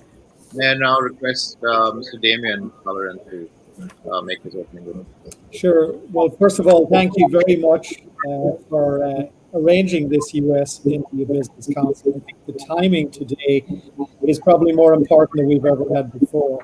As has been previously mentioned, US and India have a strategic partnership for many decades, sharing a commitment to, as we all want to do, to improve the lives of our citizens and indeed economic prosperity. I was very touched by listening to some of the previous presenters, and it made me reflect a little bit on the last 2 years and the true heroes of the pandemic and the frontline workers that fought through this pandemic, not just in India, but around the world. And, we are very privileged in Abbott to be a small part of that in providing technologies and tools to assist fighting this pandemic, because I think COVID-19 has tested the resiliency of the world's healthcare ecosystems. And I think it's pushed medical device industry to recalibrate, and also to where testing needs to be done and how we deploy healthcare to our society. So what I'd like to do is make just two quick opening comments, and then I won't take any more time. First of all, I would like to add on to the comments that a professor made from ICMR. I think he hit some critical points. One of them is in the whole area of technology. We didn't think we could develop products and technology so quickly. I think the pandemic showed us how to do it. But not only that, but there's a great example with ICMR where we were bringing our self-test product to market, and we worked literally day and night with ICMR, on call with ICMR team 10, 11 o'clock at night their time, to accelerate the Navica app, which is the reader technology. But I thought it was a great example of public-private sector partnership and working together to make things happen. The vaccines play a huge role in the future, and there's been a lot of discussion, and will be, and rightly so, on vaccines. But I think we also need to recognize that there is a need for, the proper type of surveillance, screening, testing, social distancing, all of the other aspects, because, with good testing, it'll help to identify, isolate, and reduce the spread of this virus, which we know is so infectious, and we saw the impact, how quickly it spread in India. And then secondly, the other comment I'd like to just make to wrap up would be on access. We have a sustainability strategy in Abbott, and one of our clear focus areas is access and affordability for all, to reach more people in more places than ever before. And our mission very much aligns with Prime Minister Modi's plan to scale up primary healthcare through health and wellness centers under Ayushman Bharati. But the point I want to make here is it's not just about us providing tests or nutrition products. It's about understanding that we have a role to play in building capability. And I think private industry has a role not just to provide product, but help engage and build the curriculum and the capabilities to enable quality healthcare at those decentralized settings. So I look forward to the panel discussion. Thank you very much for allowing some open comments. Thank you very much. Dr. Phil Febo, if you could have your opening comments. Thank you. And on behalf of Illumina, I want to express our appreciation to participating in this important summit. And I want to thank USIBC for the opportunity to participate. Illumina is a company that makes technologies which detect changes in order to understand fundamentals of biology, and increasingly to improve health and health care. We are moving to a time where an understanding of each of our genomes will be foundational to our health and to healthcare. And broadly, Illumina array and sequencing technologies are critical for that transformation of healthcare. Importantly, in the setting of the pandemic, Illumina's technologies have played a critical role in identifying the virus SARS-CoV-2, tracking the spread across the globe, and the development of diagnostics and vaccines to fight this pandemic. We've also played a fundamental role in understanding the variants as they emerge and the impact thereof. India is an important country in Illumina, and we tend to strengthen our presence in the years ahead. The topic of this panel, cutting-edge technologies to manage health emergencies, is of course very important and timely. And India has had a history of adopting having cutting-edge laboratories such as MedGenome, a private laboratory in India which procured the first HiSeq X, a very high throughput sequencer we manufactured several years ago. And they're moving forward with our newer sequencers and offering tests such as an IPT. India should be proud that it has laboratories that rapidly applied our technologies during this pandemic in order to identify emerging variants. It was the Institute of Genomics and Integrative Biology in Delhi that was the first lab in the world to adopt and run our COVID-seq test. And I've been impressed by the number of papers and manuscripts as they took the lessons they learned and showed the rest of the world how sequencing could be used to identify variants, identify the emergence of variants, and how important that was to really understand this pandemic. We continue to collaborate with governments, scientists, researchers around the world, providing technology to support and track transmission and develop therapies and vaccines to ensure long-term global safety and security.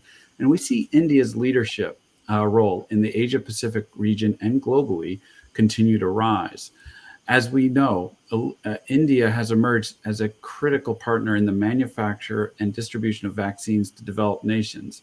And under the Quad vaccine partnerships, at least 1 billion COVID-19 vaccine doses manufactured in India will be delivered by the end of 2022. That is incredible. So both in genomic sequencing using our technologies and manufacturing of vaccines, India shows incredible leadership. This will help us get through the pandemic. And while we need to be cautious about the secondary impact of the pandemics, we can also be optimistic because of the rapid learning and development of capabilities that have occurred in India during this time. Those capabilities can be applied more broadly to improve health and healthcare going forward. Once again, we value close collaboration with the Indian government and key institutions, and personally excited about the potential to do more and happy to participate in today's discussion. Thank you. Thank you, Dr. Prabhu. Let me start with a few questions for Dr. Disbrow. We've seen United States right at the forefront of the global battle against the pandemic, particularly in terms of developing the vaccines. And the US government had to work closely with the medical community, scientists, and private sector to craft a robust response to the COVID-19. Given your experience, direct experience in this, both in the realm of working in the trenches and policy formulation, what would be the key learnings and takeaways that will serve to combat such medical emergencies in the future? What do countries and institutions need to do to craft a faster and a more effective response to such situations? Yeah, I appreciate that question. And so, starting at home, we've made great strides in the response, over 397 million doses of vaccine administered, over 2.7 million treatment courses of therapeutics delivered, and over 65% of the US population receiving at least one dose, with 56% fully vaccinated. And the US is committed to providing 1.1 billion doses of vaccine globally. But to your specific question, the key lesson learned was that public-private partnership is essential, and expedited development and the government assuming the financial risk were essential. The US government, assumed the financial burden of scaling up and manufacturing the process while supporting the large clinical trials to determine safety and efficacy of the vaccine, so that if safety and efficacy were shown, we would have doses available. And this parallel development allowed for vaccine efficacy trials and vaccine availability in as short as 9 months. We and others, along with our counterparts in India, have identified the supply chain as a substantial risk.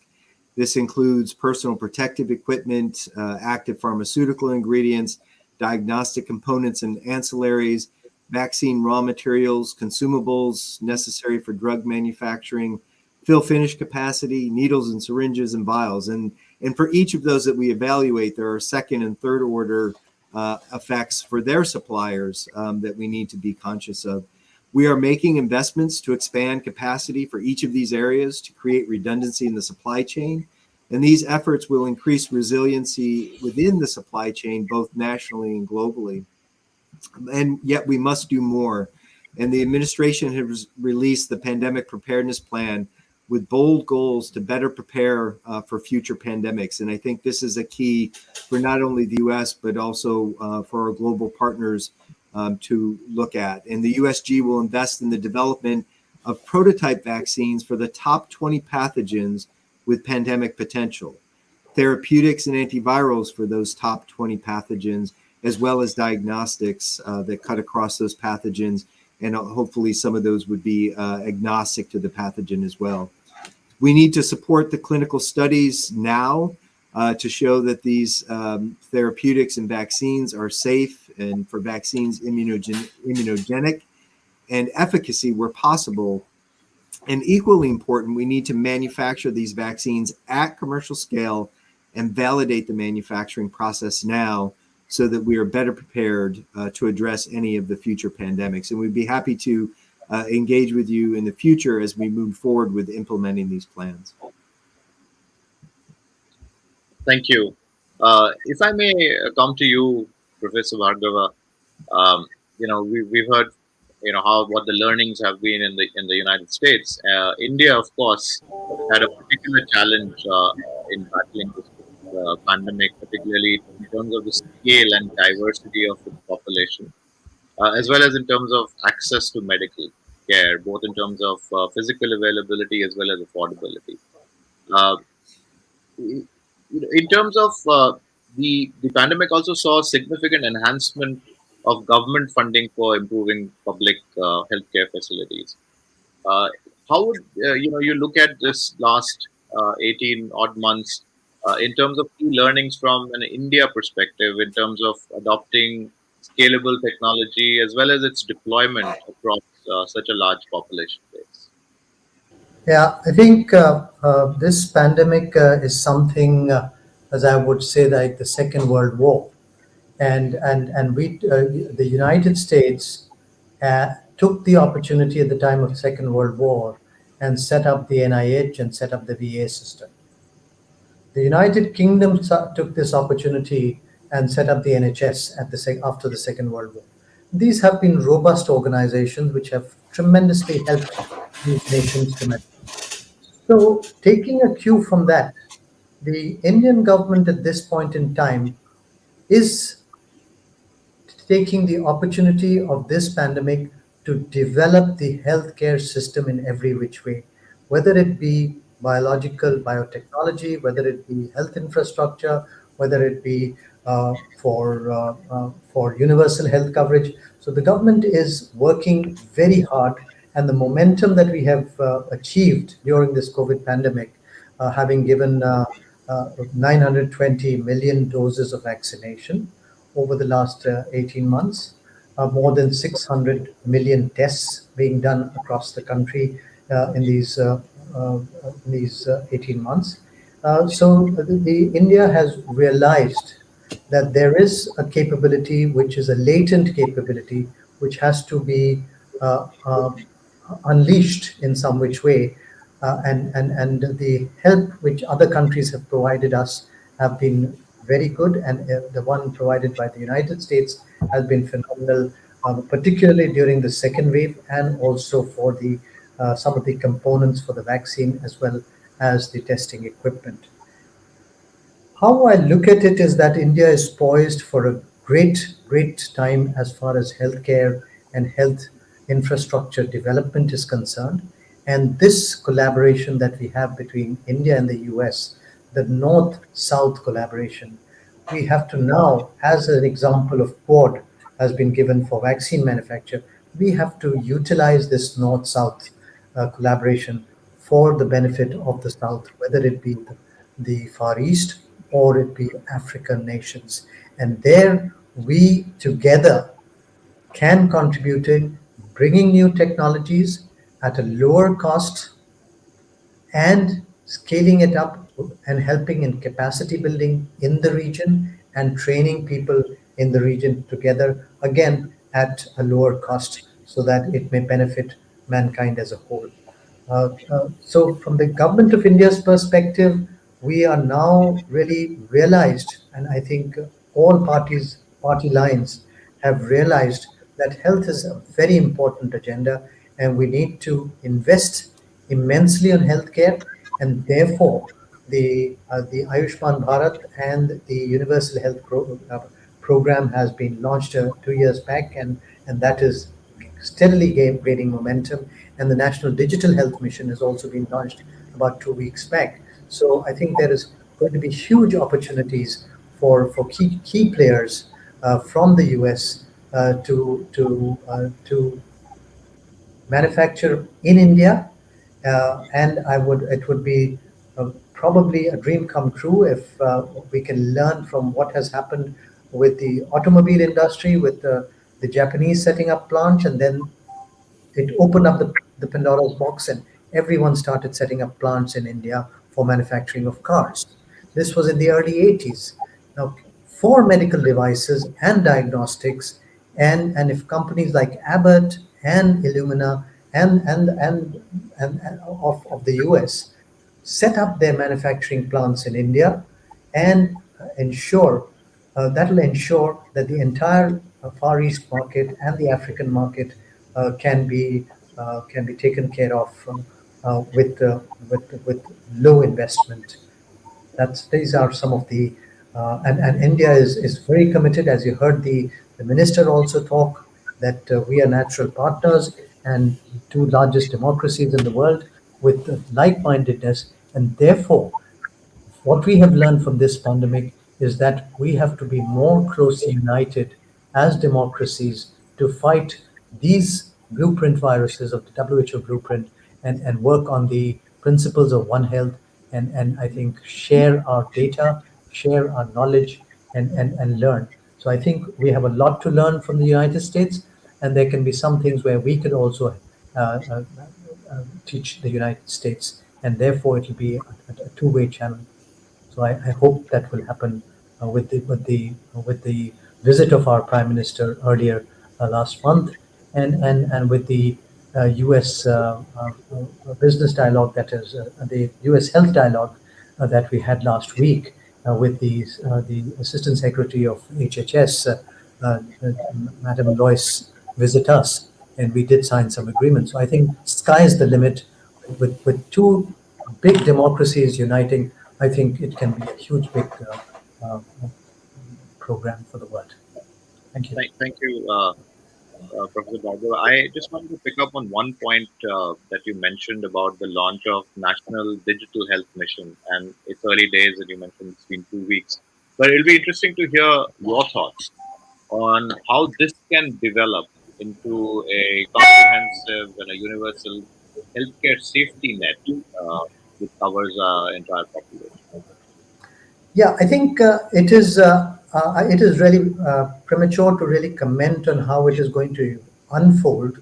Having said that, I think it is a very ambitious plan. Yes, we are planning to have electronic health records of every individual in the country, which is 1.4 billion population, which is going to be difficult. We are also wanting to learn from the US experience, from the US experience of Obamacare and other issues, where there was a lot of burnout of physicians.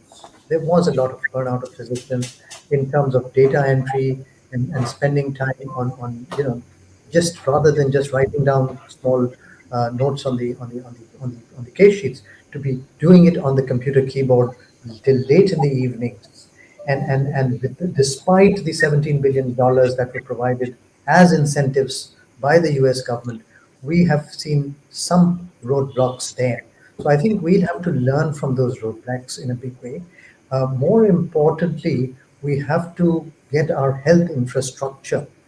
The digital infrastructure is important, yes, but the health infrastructure of the hospitals, of the district hospitals, the medical colleges, the primary health centers, they need to be, the infrastructure need to be done up well, and they need to be electronic as well, so that we could embark on the journey of the National Digital Health Mission.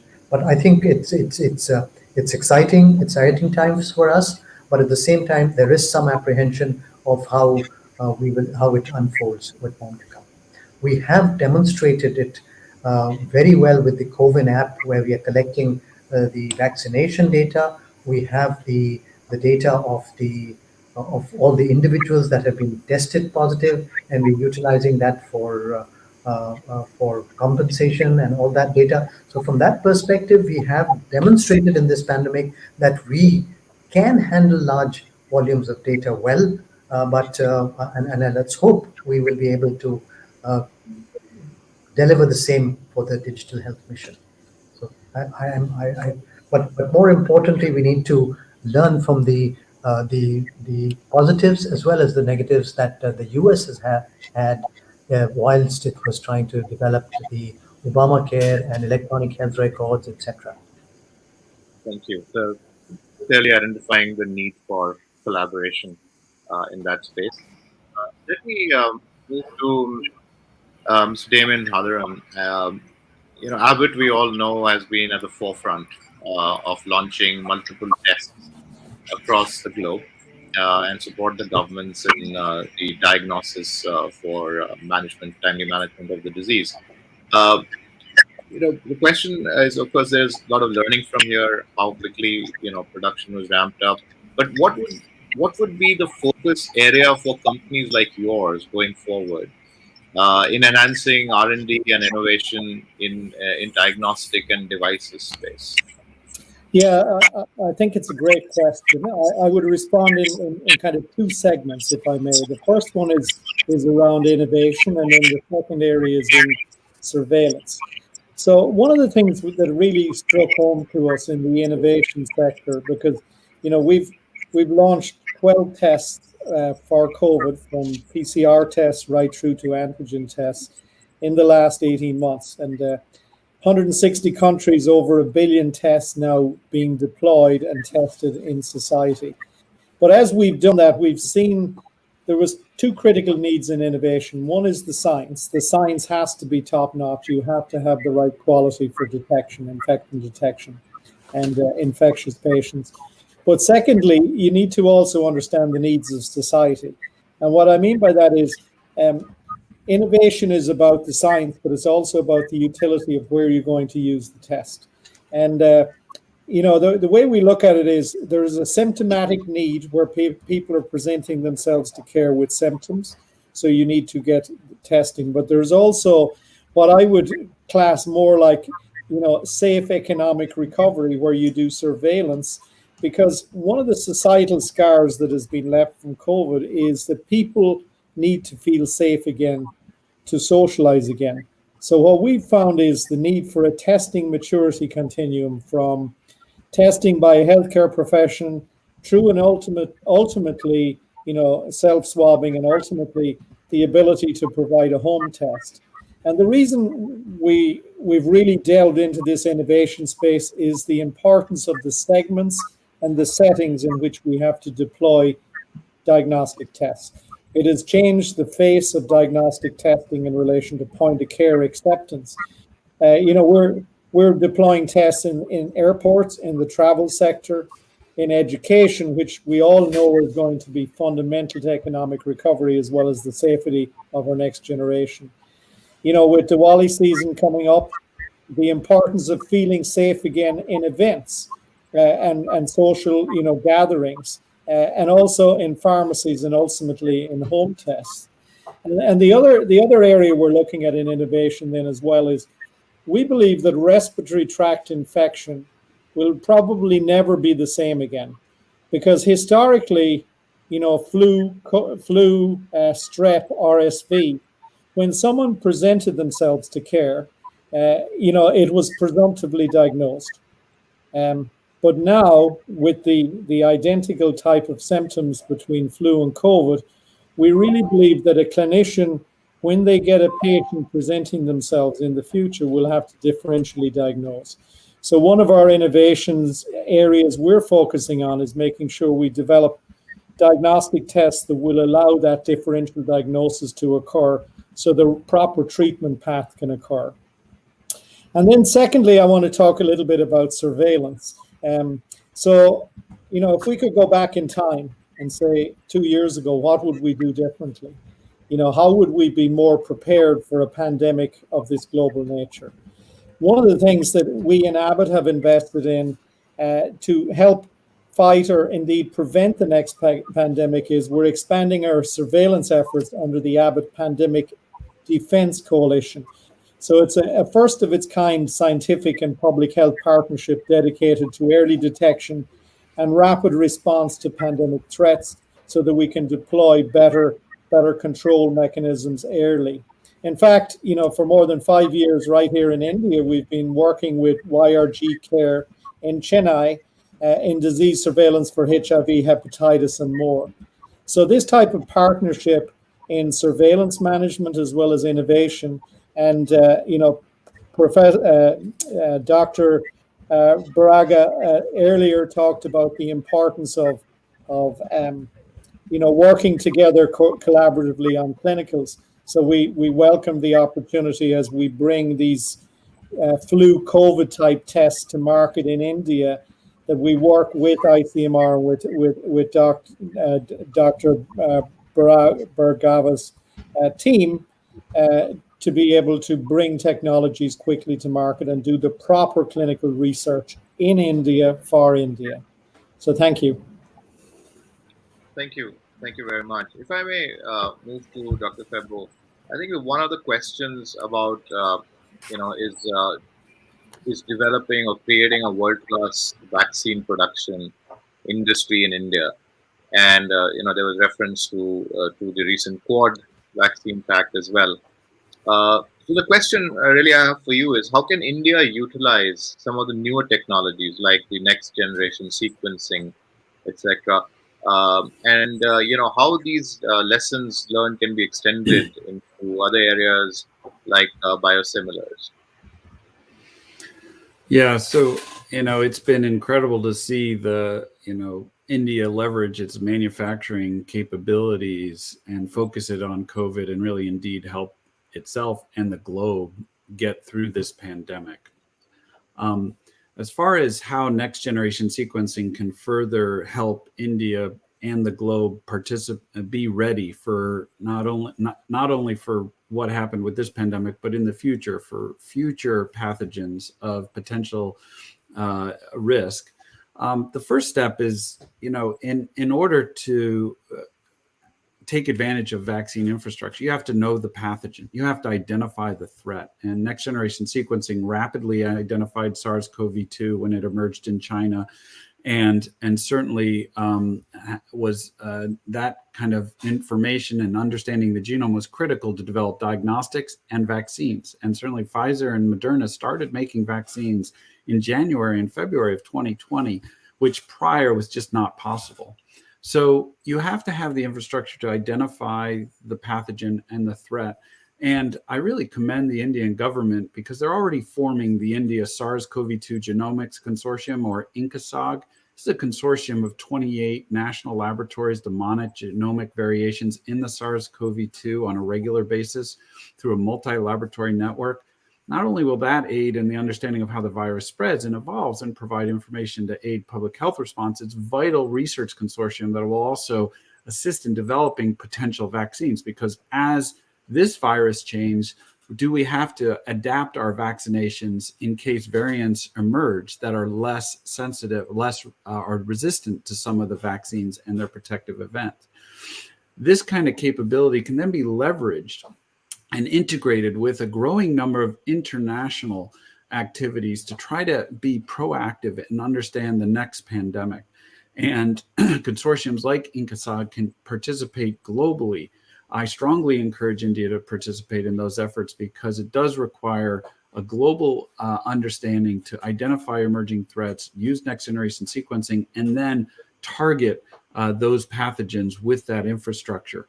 And the type of infrastructure that's critical for the development of emerging therapies to address, viruses can also be focused on non-communicable diseases in India as they become more and more important.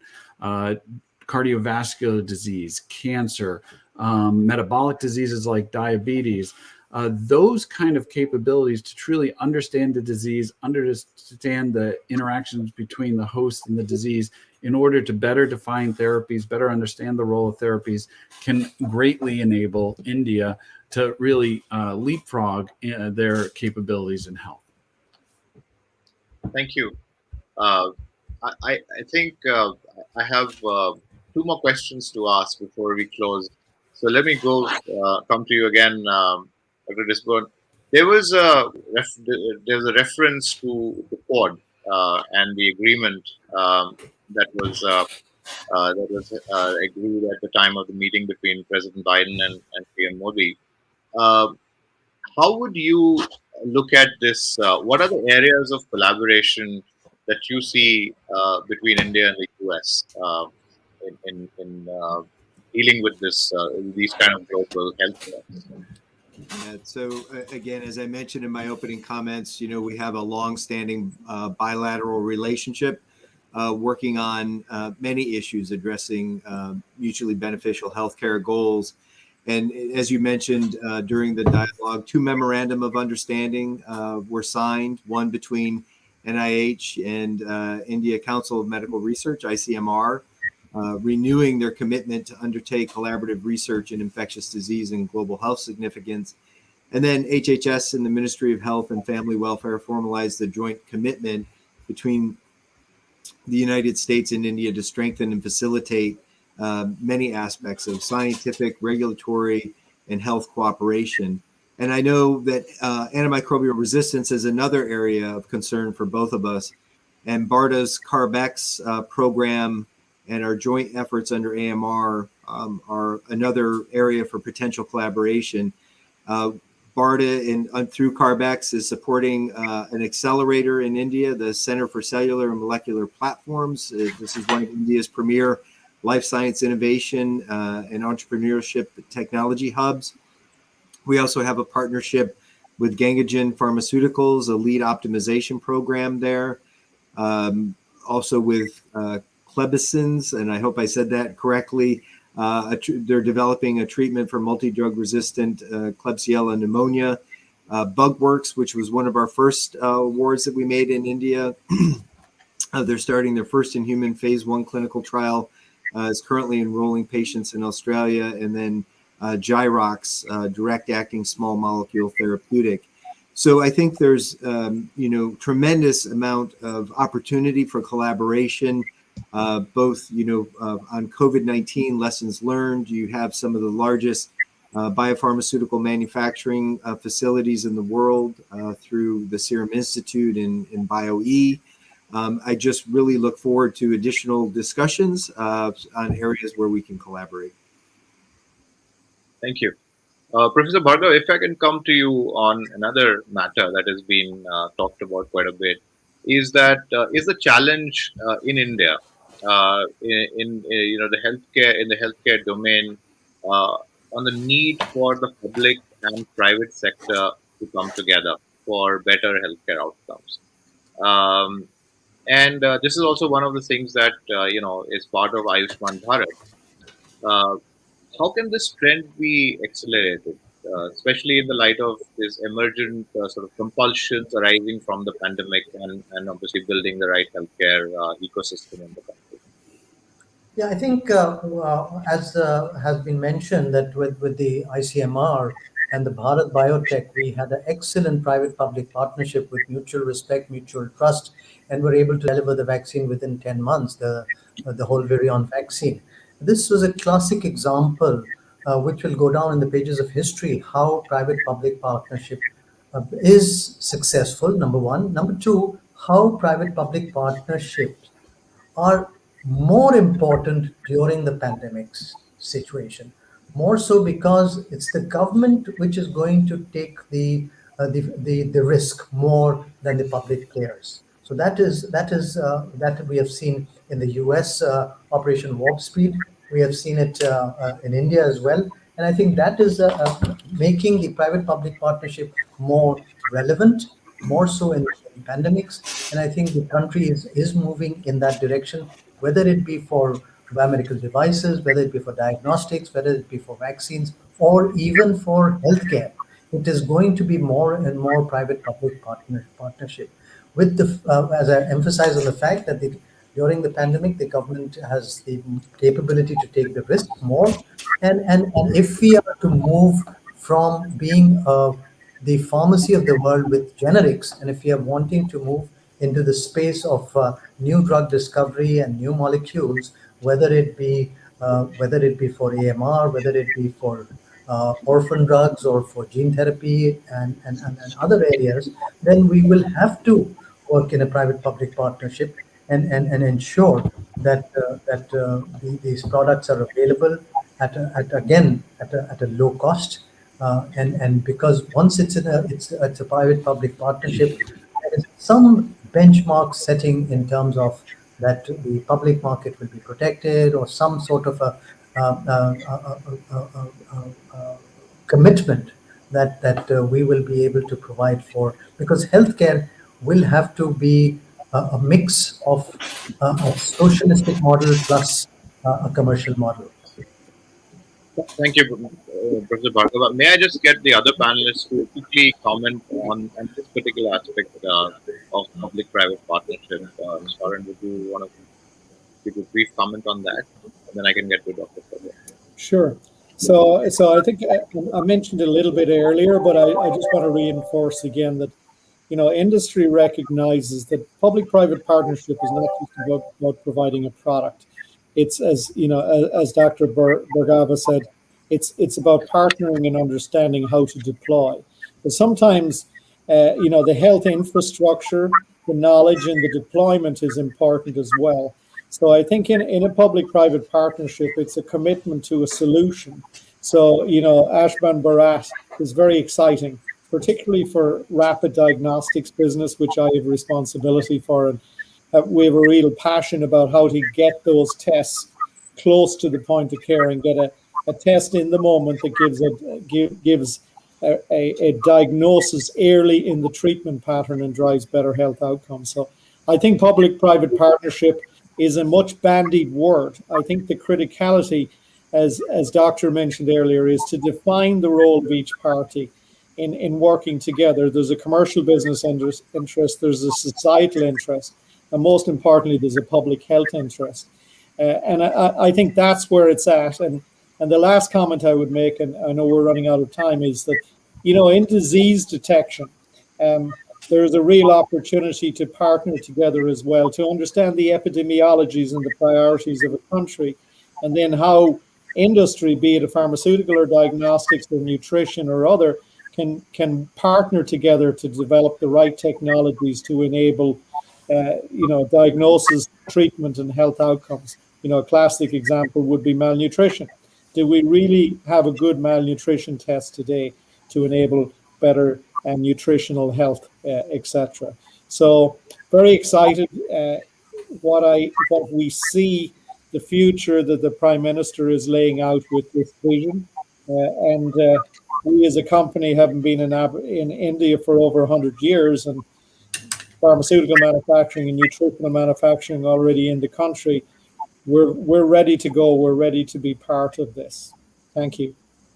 Thank you. So positive comments there from the government and the private sector on the importance of public-private partnership. However, we're really out of time, but if you have certain comments to make on this. Yeah. So thank you, Nitin, and again, thank you for being invited to participate.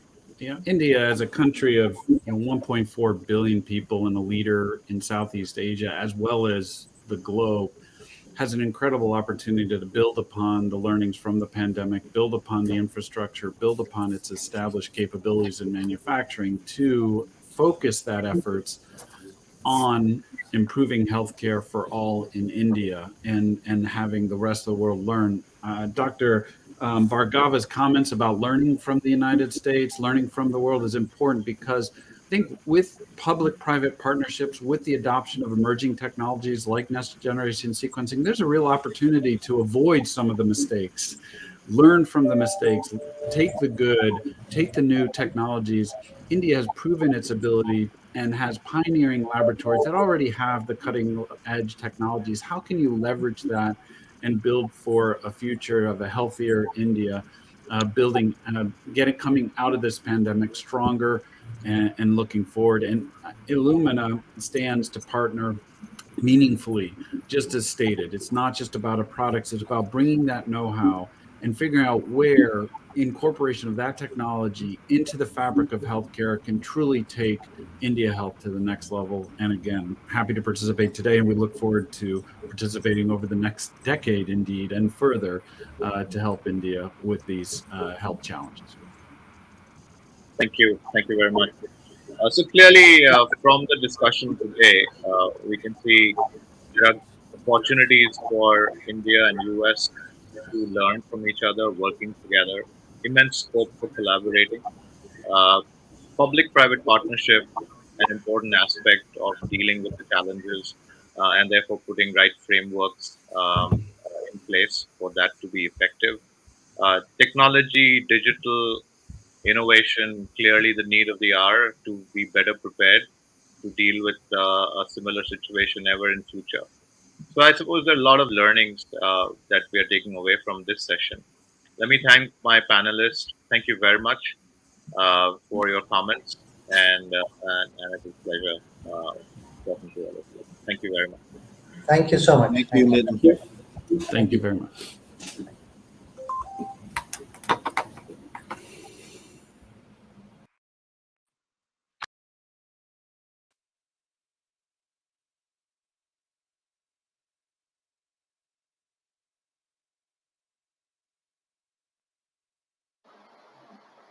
Hello. Hi, everyone.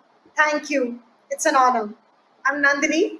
I joined Uber in 2015 and have been part of building and growing Uber India's business for almost 6 years.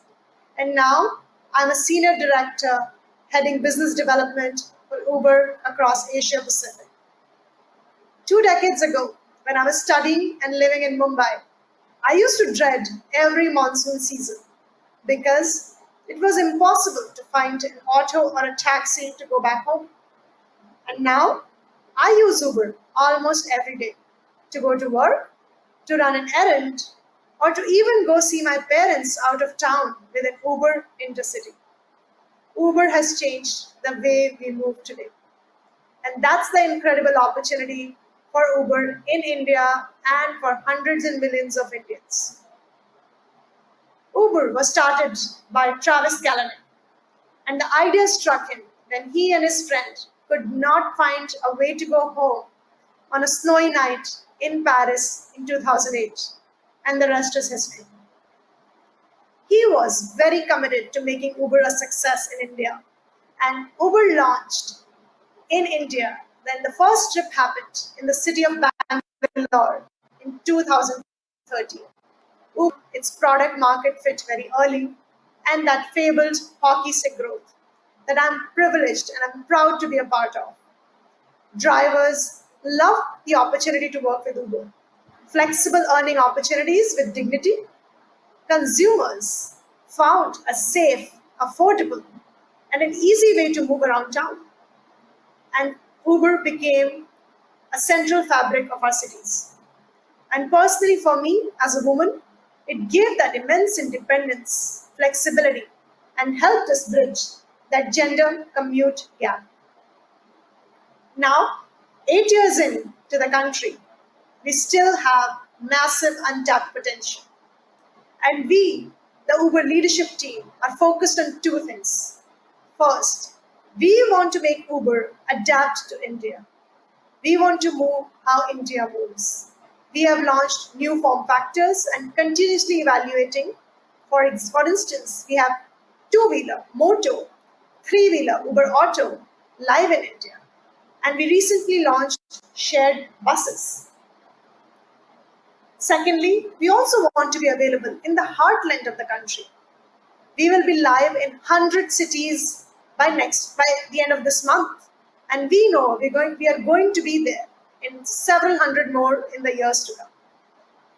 Amongst all this, COVID-19 hit us hard in India and also our business, the moving people.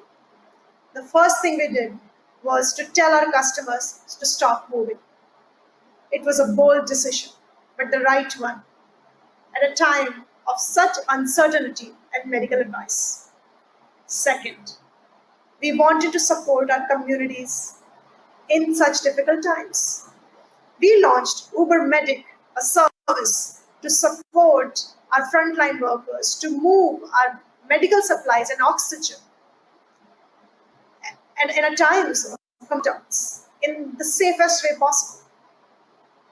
Third, we supported our driver partners just to meet their basic needs at such times of uncertainty. We rallied, we created an Uber Driver Care Fund, which is supported by our partners, our employees, and by our ecosystem players. And today, we are 100% aligned with the government's agenda of vaccination. We are driving awareness and compensating our drivers to go take vaccines for the time off on the platform.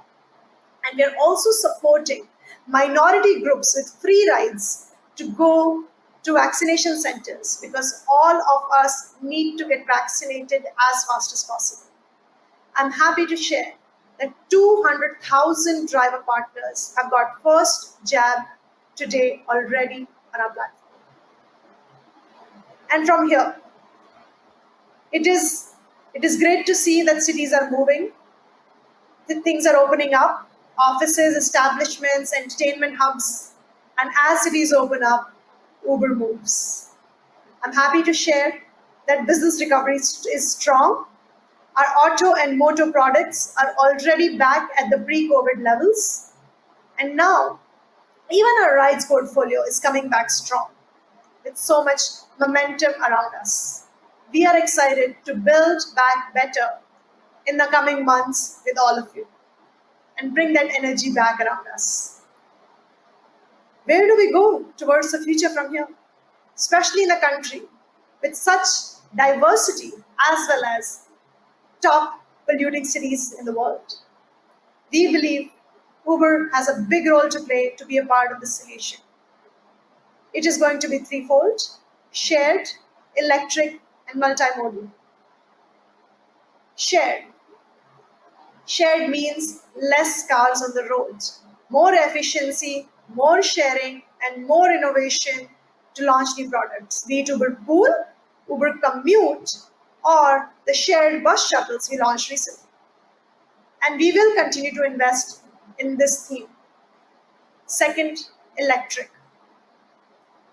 We fully understand our responsibility on electrification and carbon emissions as the world's largest mobility platform. Our CEO, Dara, committed that Uber as a platform will be emissions-free by 2040, globally. And yes, that includes India.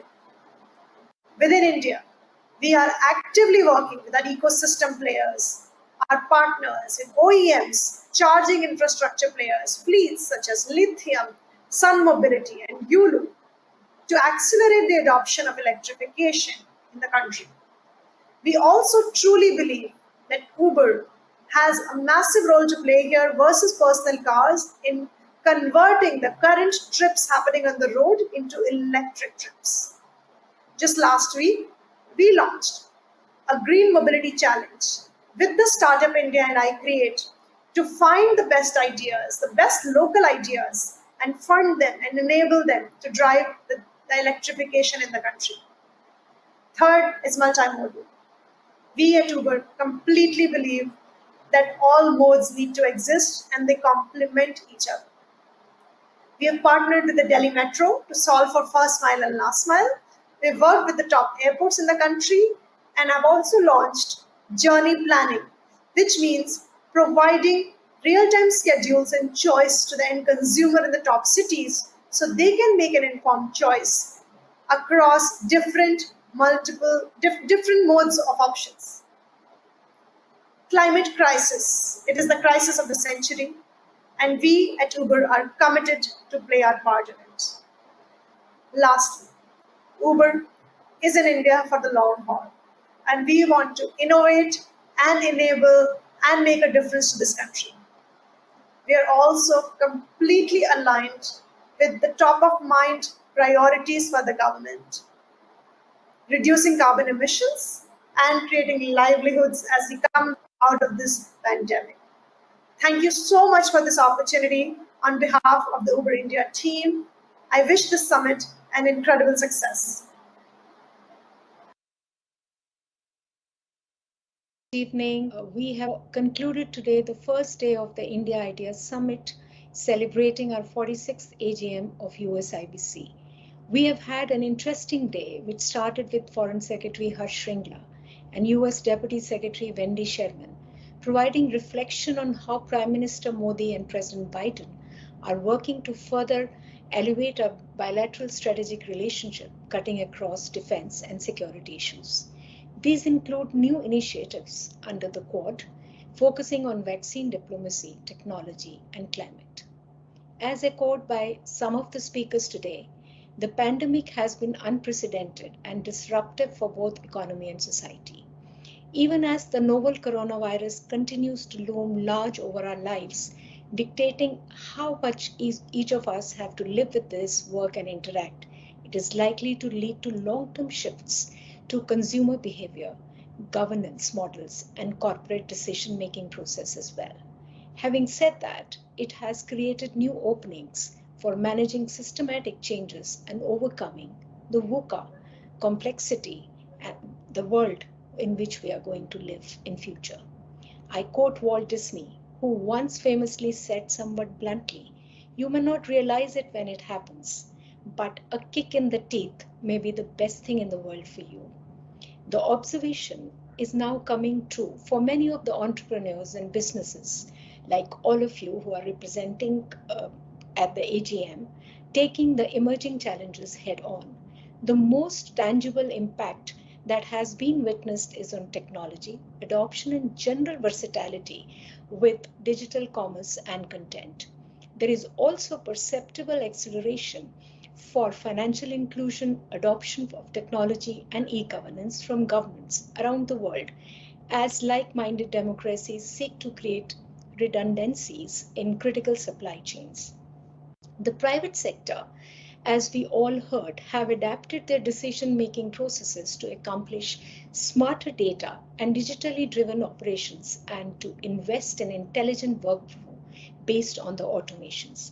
The discussions held between the ministers and the private sector, which you all heard towards the end with Minister Rajiv Chandrasekhar in particular, he very clearly outlined how some of these elements are giving rise to new opportunities and forms a basis for more intense and economic form of engagement, really increasing reliance on artificial intelligence and machine learning, which is going to be the need of the hour, as these all will be the gateways for business sustainability as well as enabling government to effectively deal with healthcare emergencies. Digital technologies are becoming critical in the fight against the ongoing pandemic. The session on technology and health emergencies highlighted the role how technology and innovation are set to positively impact the delivery of healthcare worldwide with collaborations between industry and the governments. We heard our minister and other leading speakers from the pharma industry that how critical it is going to be, and this will be the way forward. We hope that you all had enjoyed today's all sessions, found them useful, and we look forward to your tuning in tomorrow for some interesting conversations in waiting on climate change and sustainability with US Special Climate Envoy John Kerry and Minister Bhupender Yadav. We are also going to have a very interesting discussion on trade and finance with our Industry and Commerce Minister, Mr. Piyush Goyal, and lastly, a keynote address by External Affairs Minister, Dr. S. Jaishankar. With that, I thank you once again on behalf of the US India Business Council and look forward to seeing you all tomorrow. Thank you.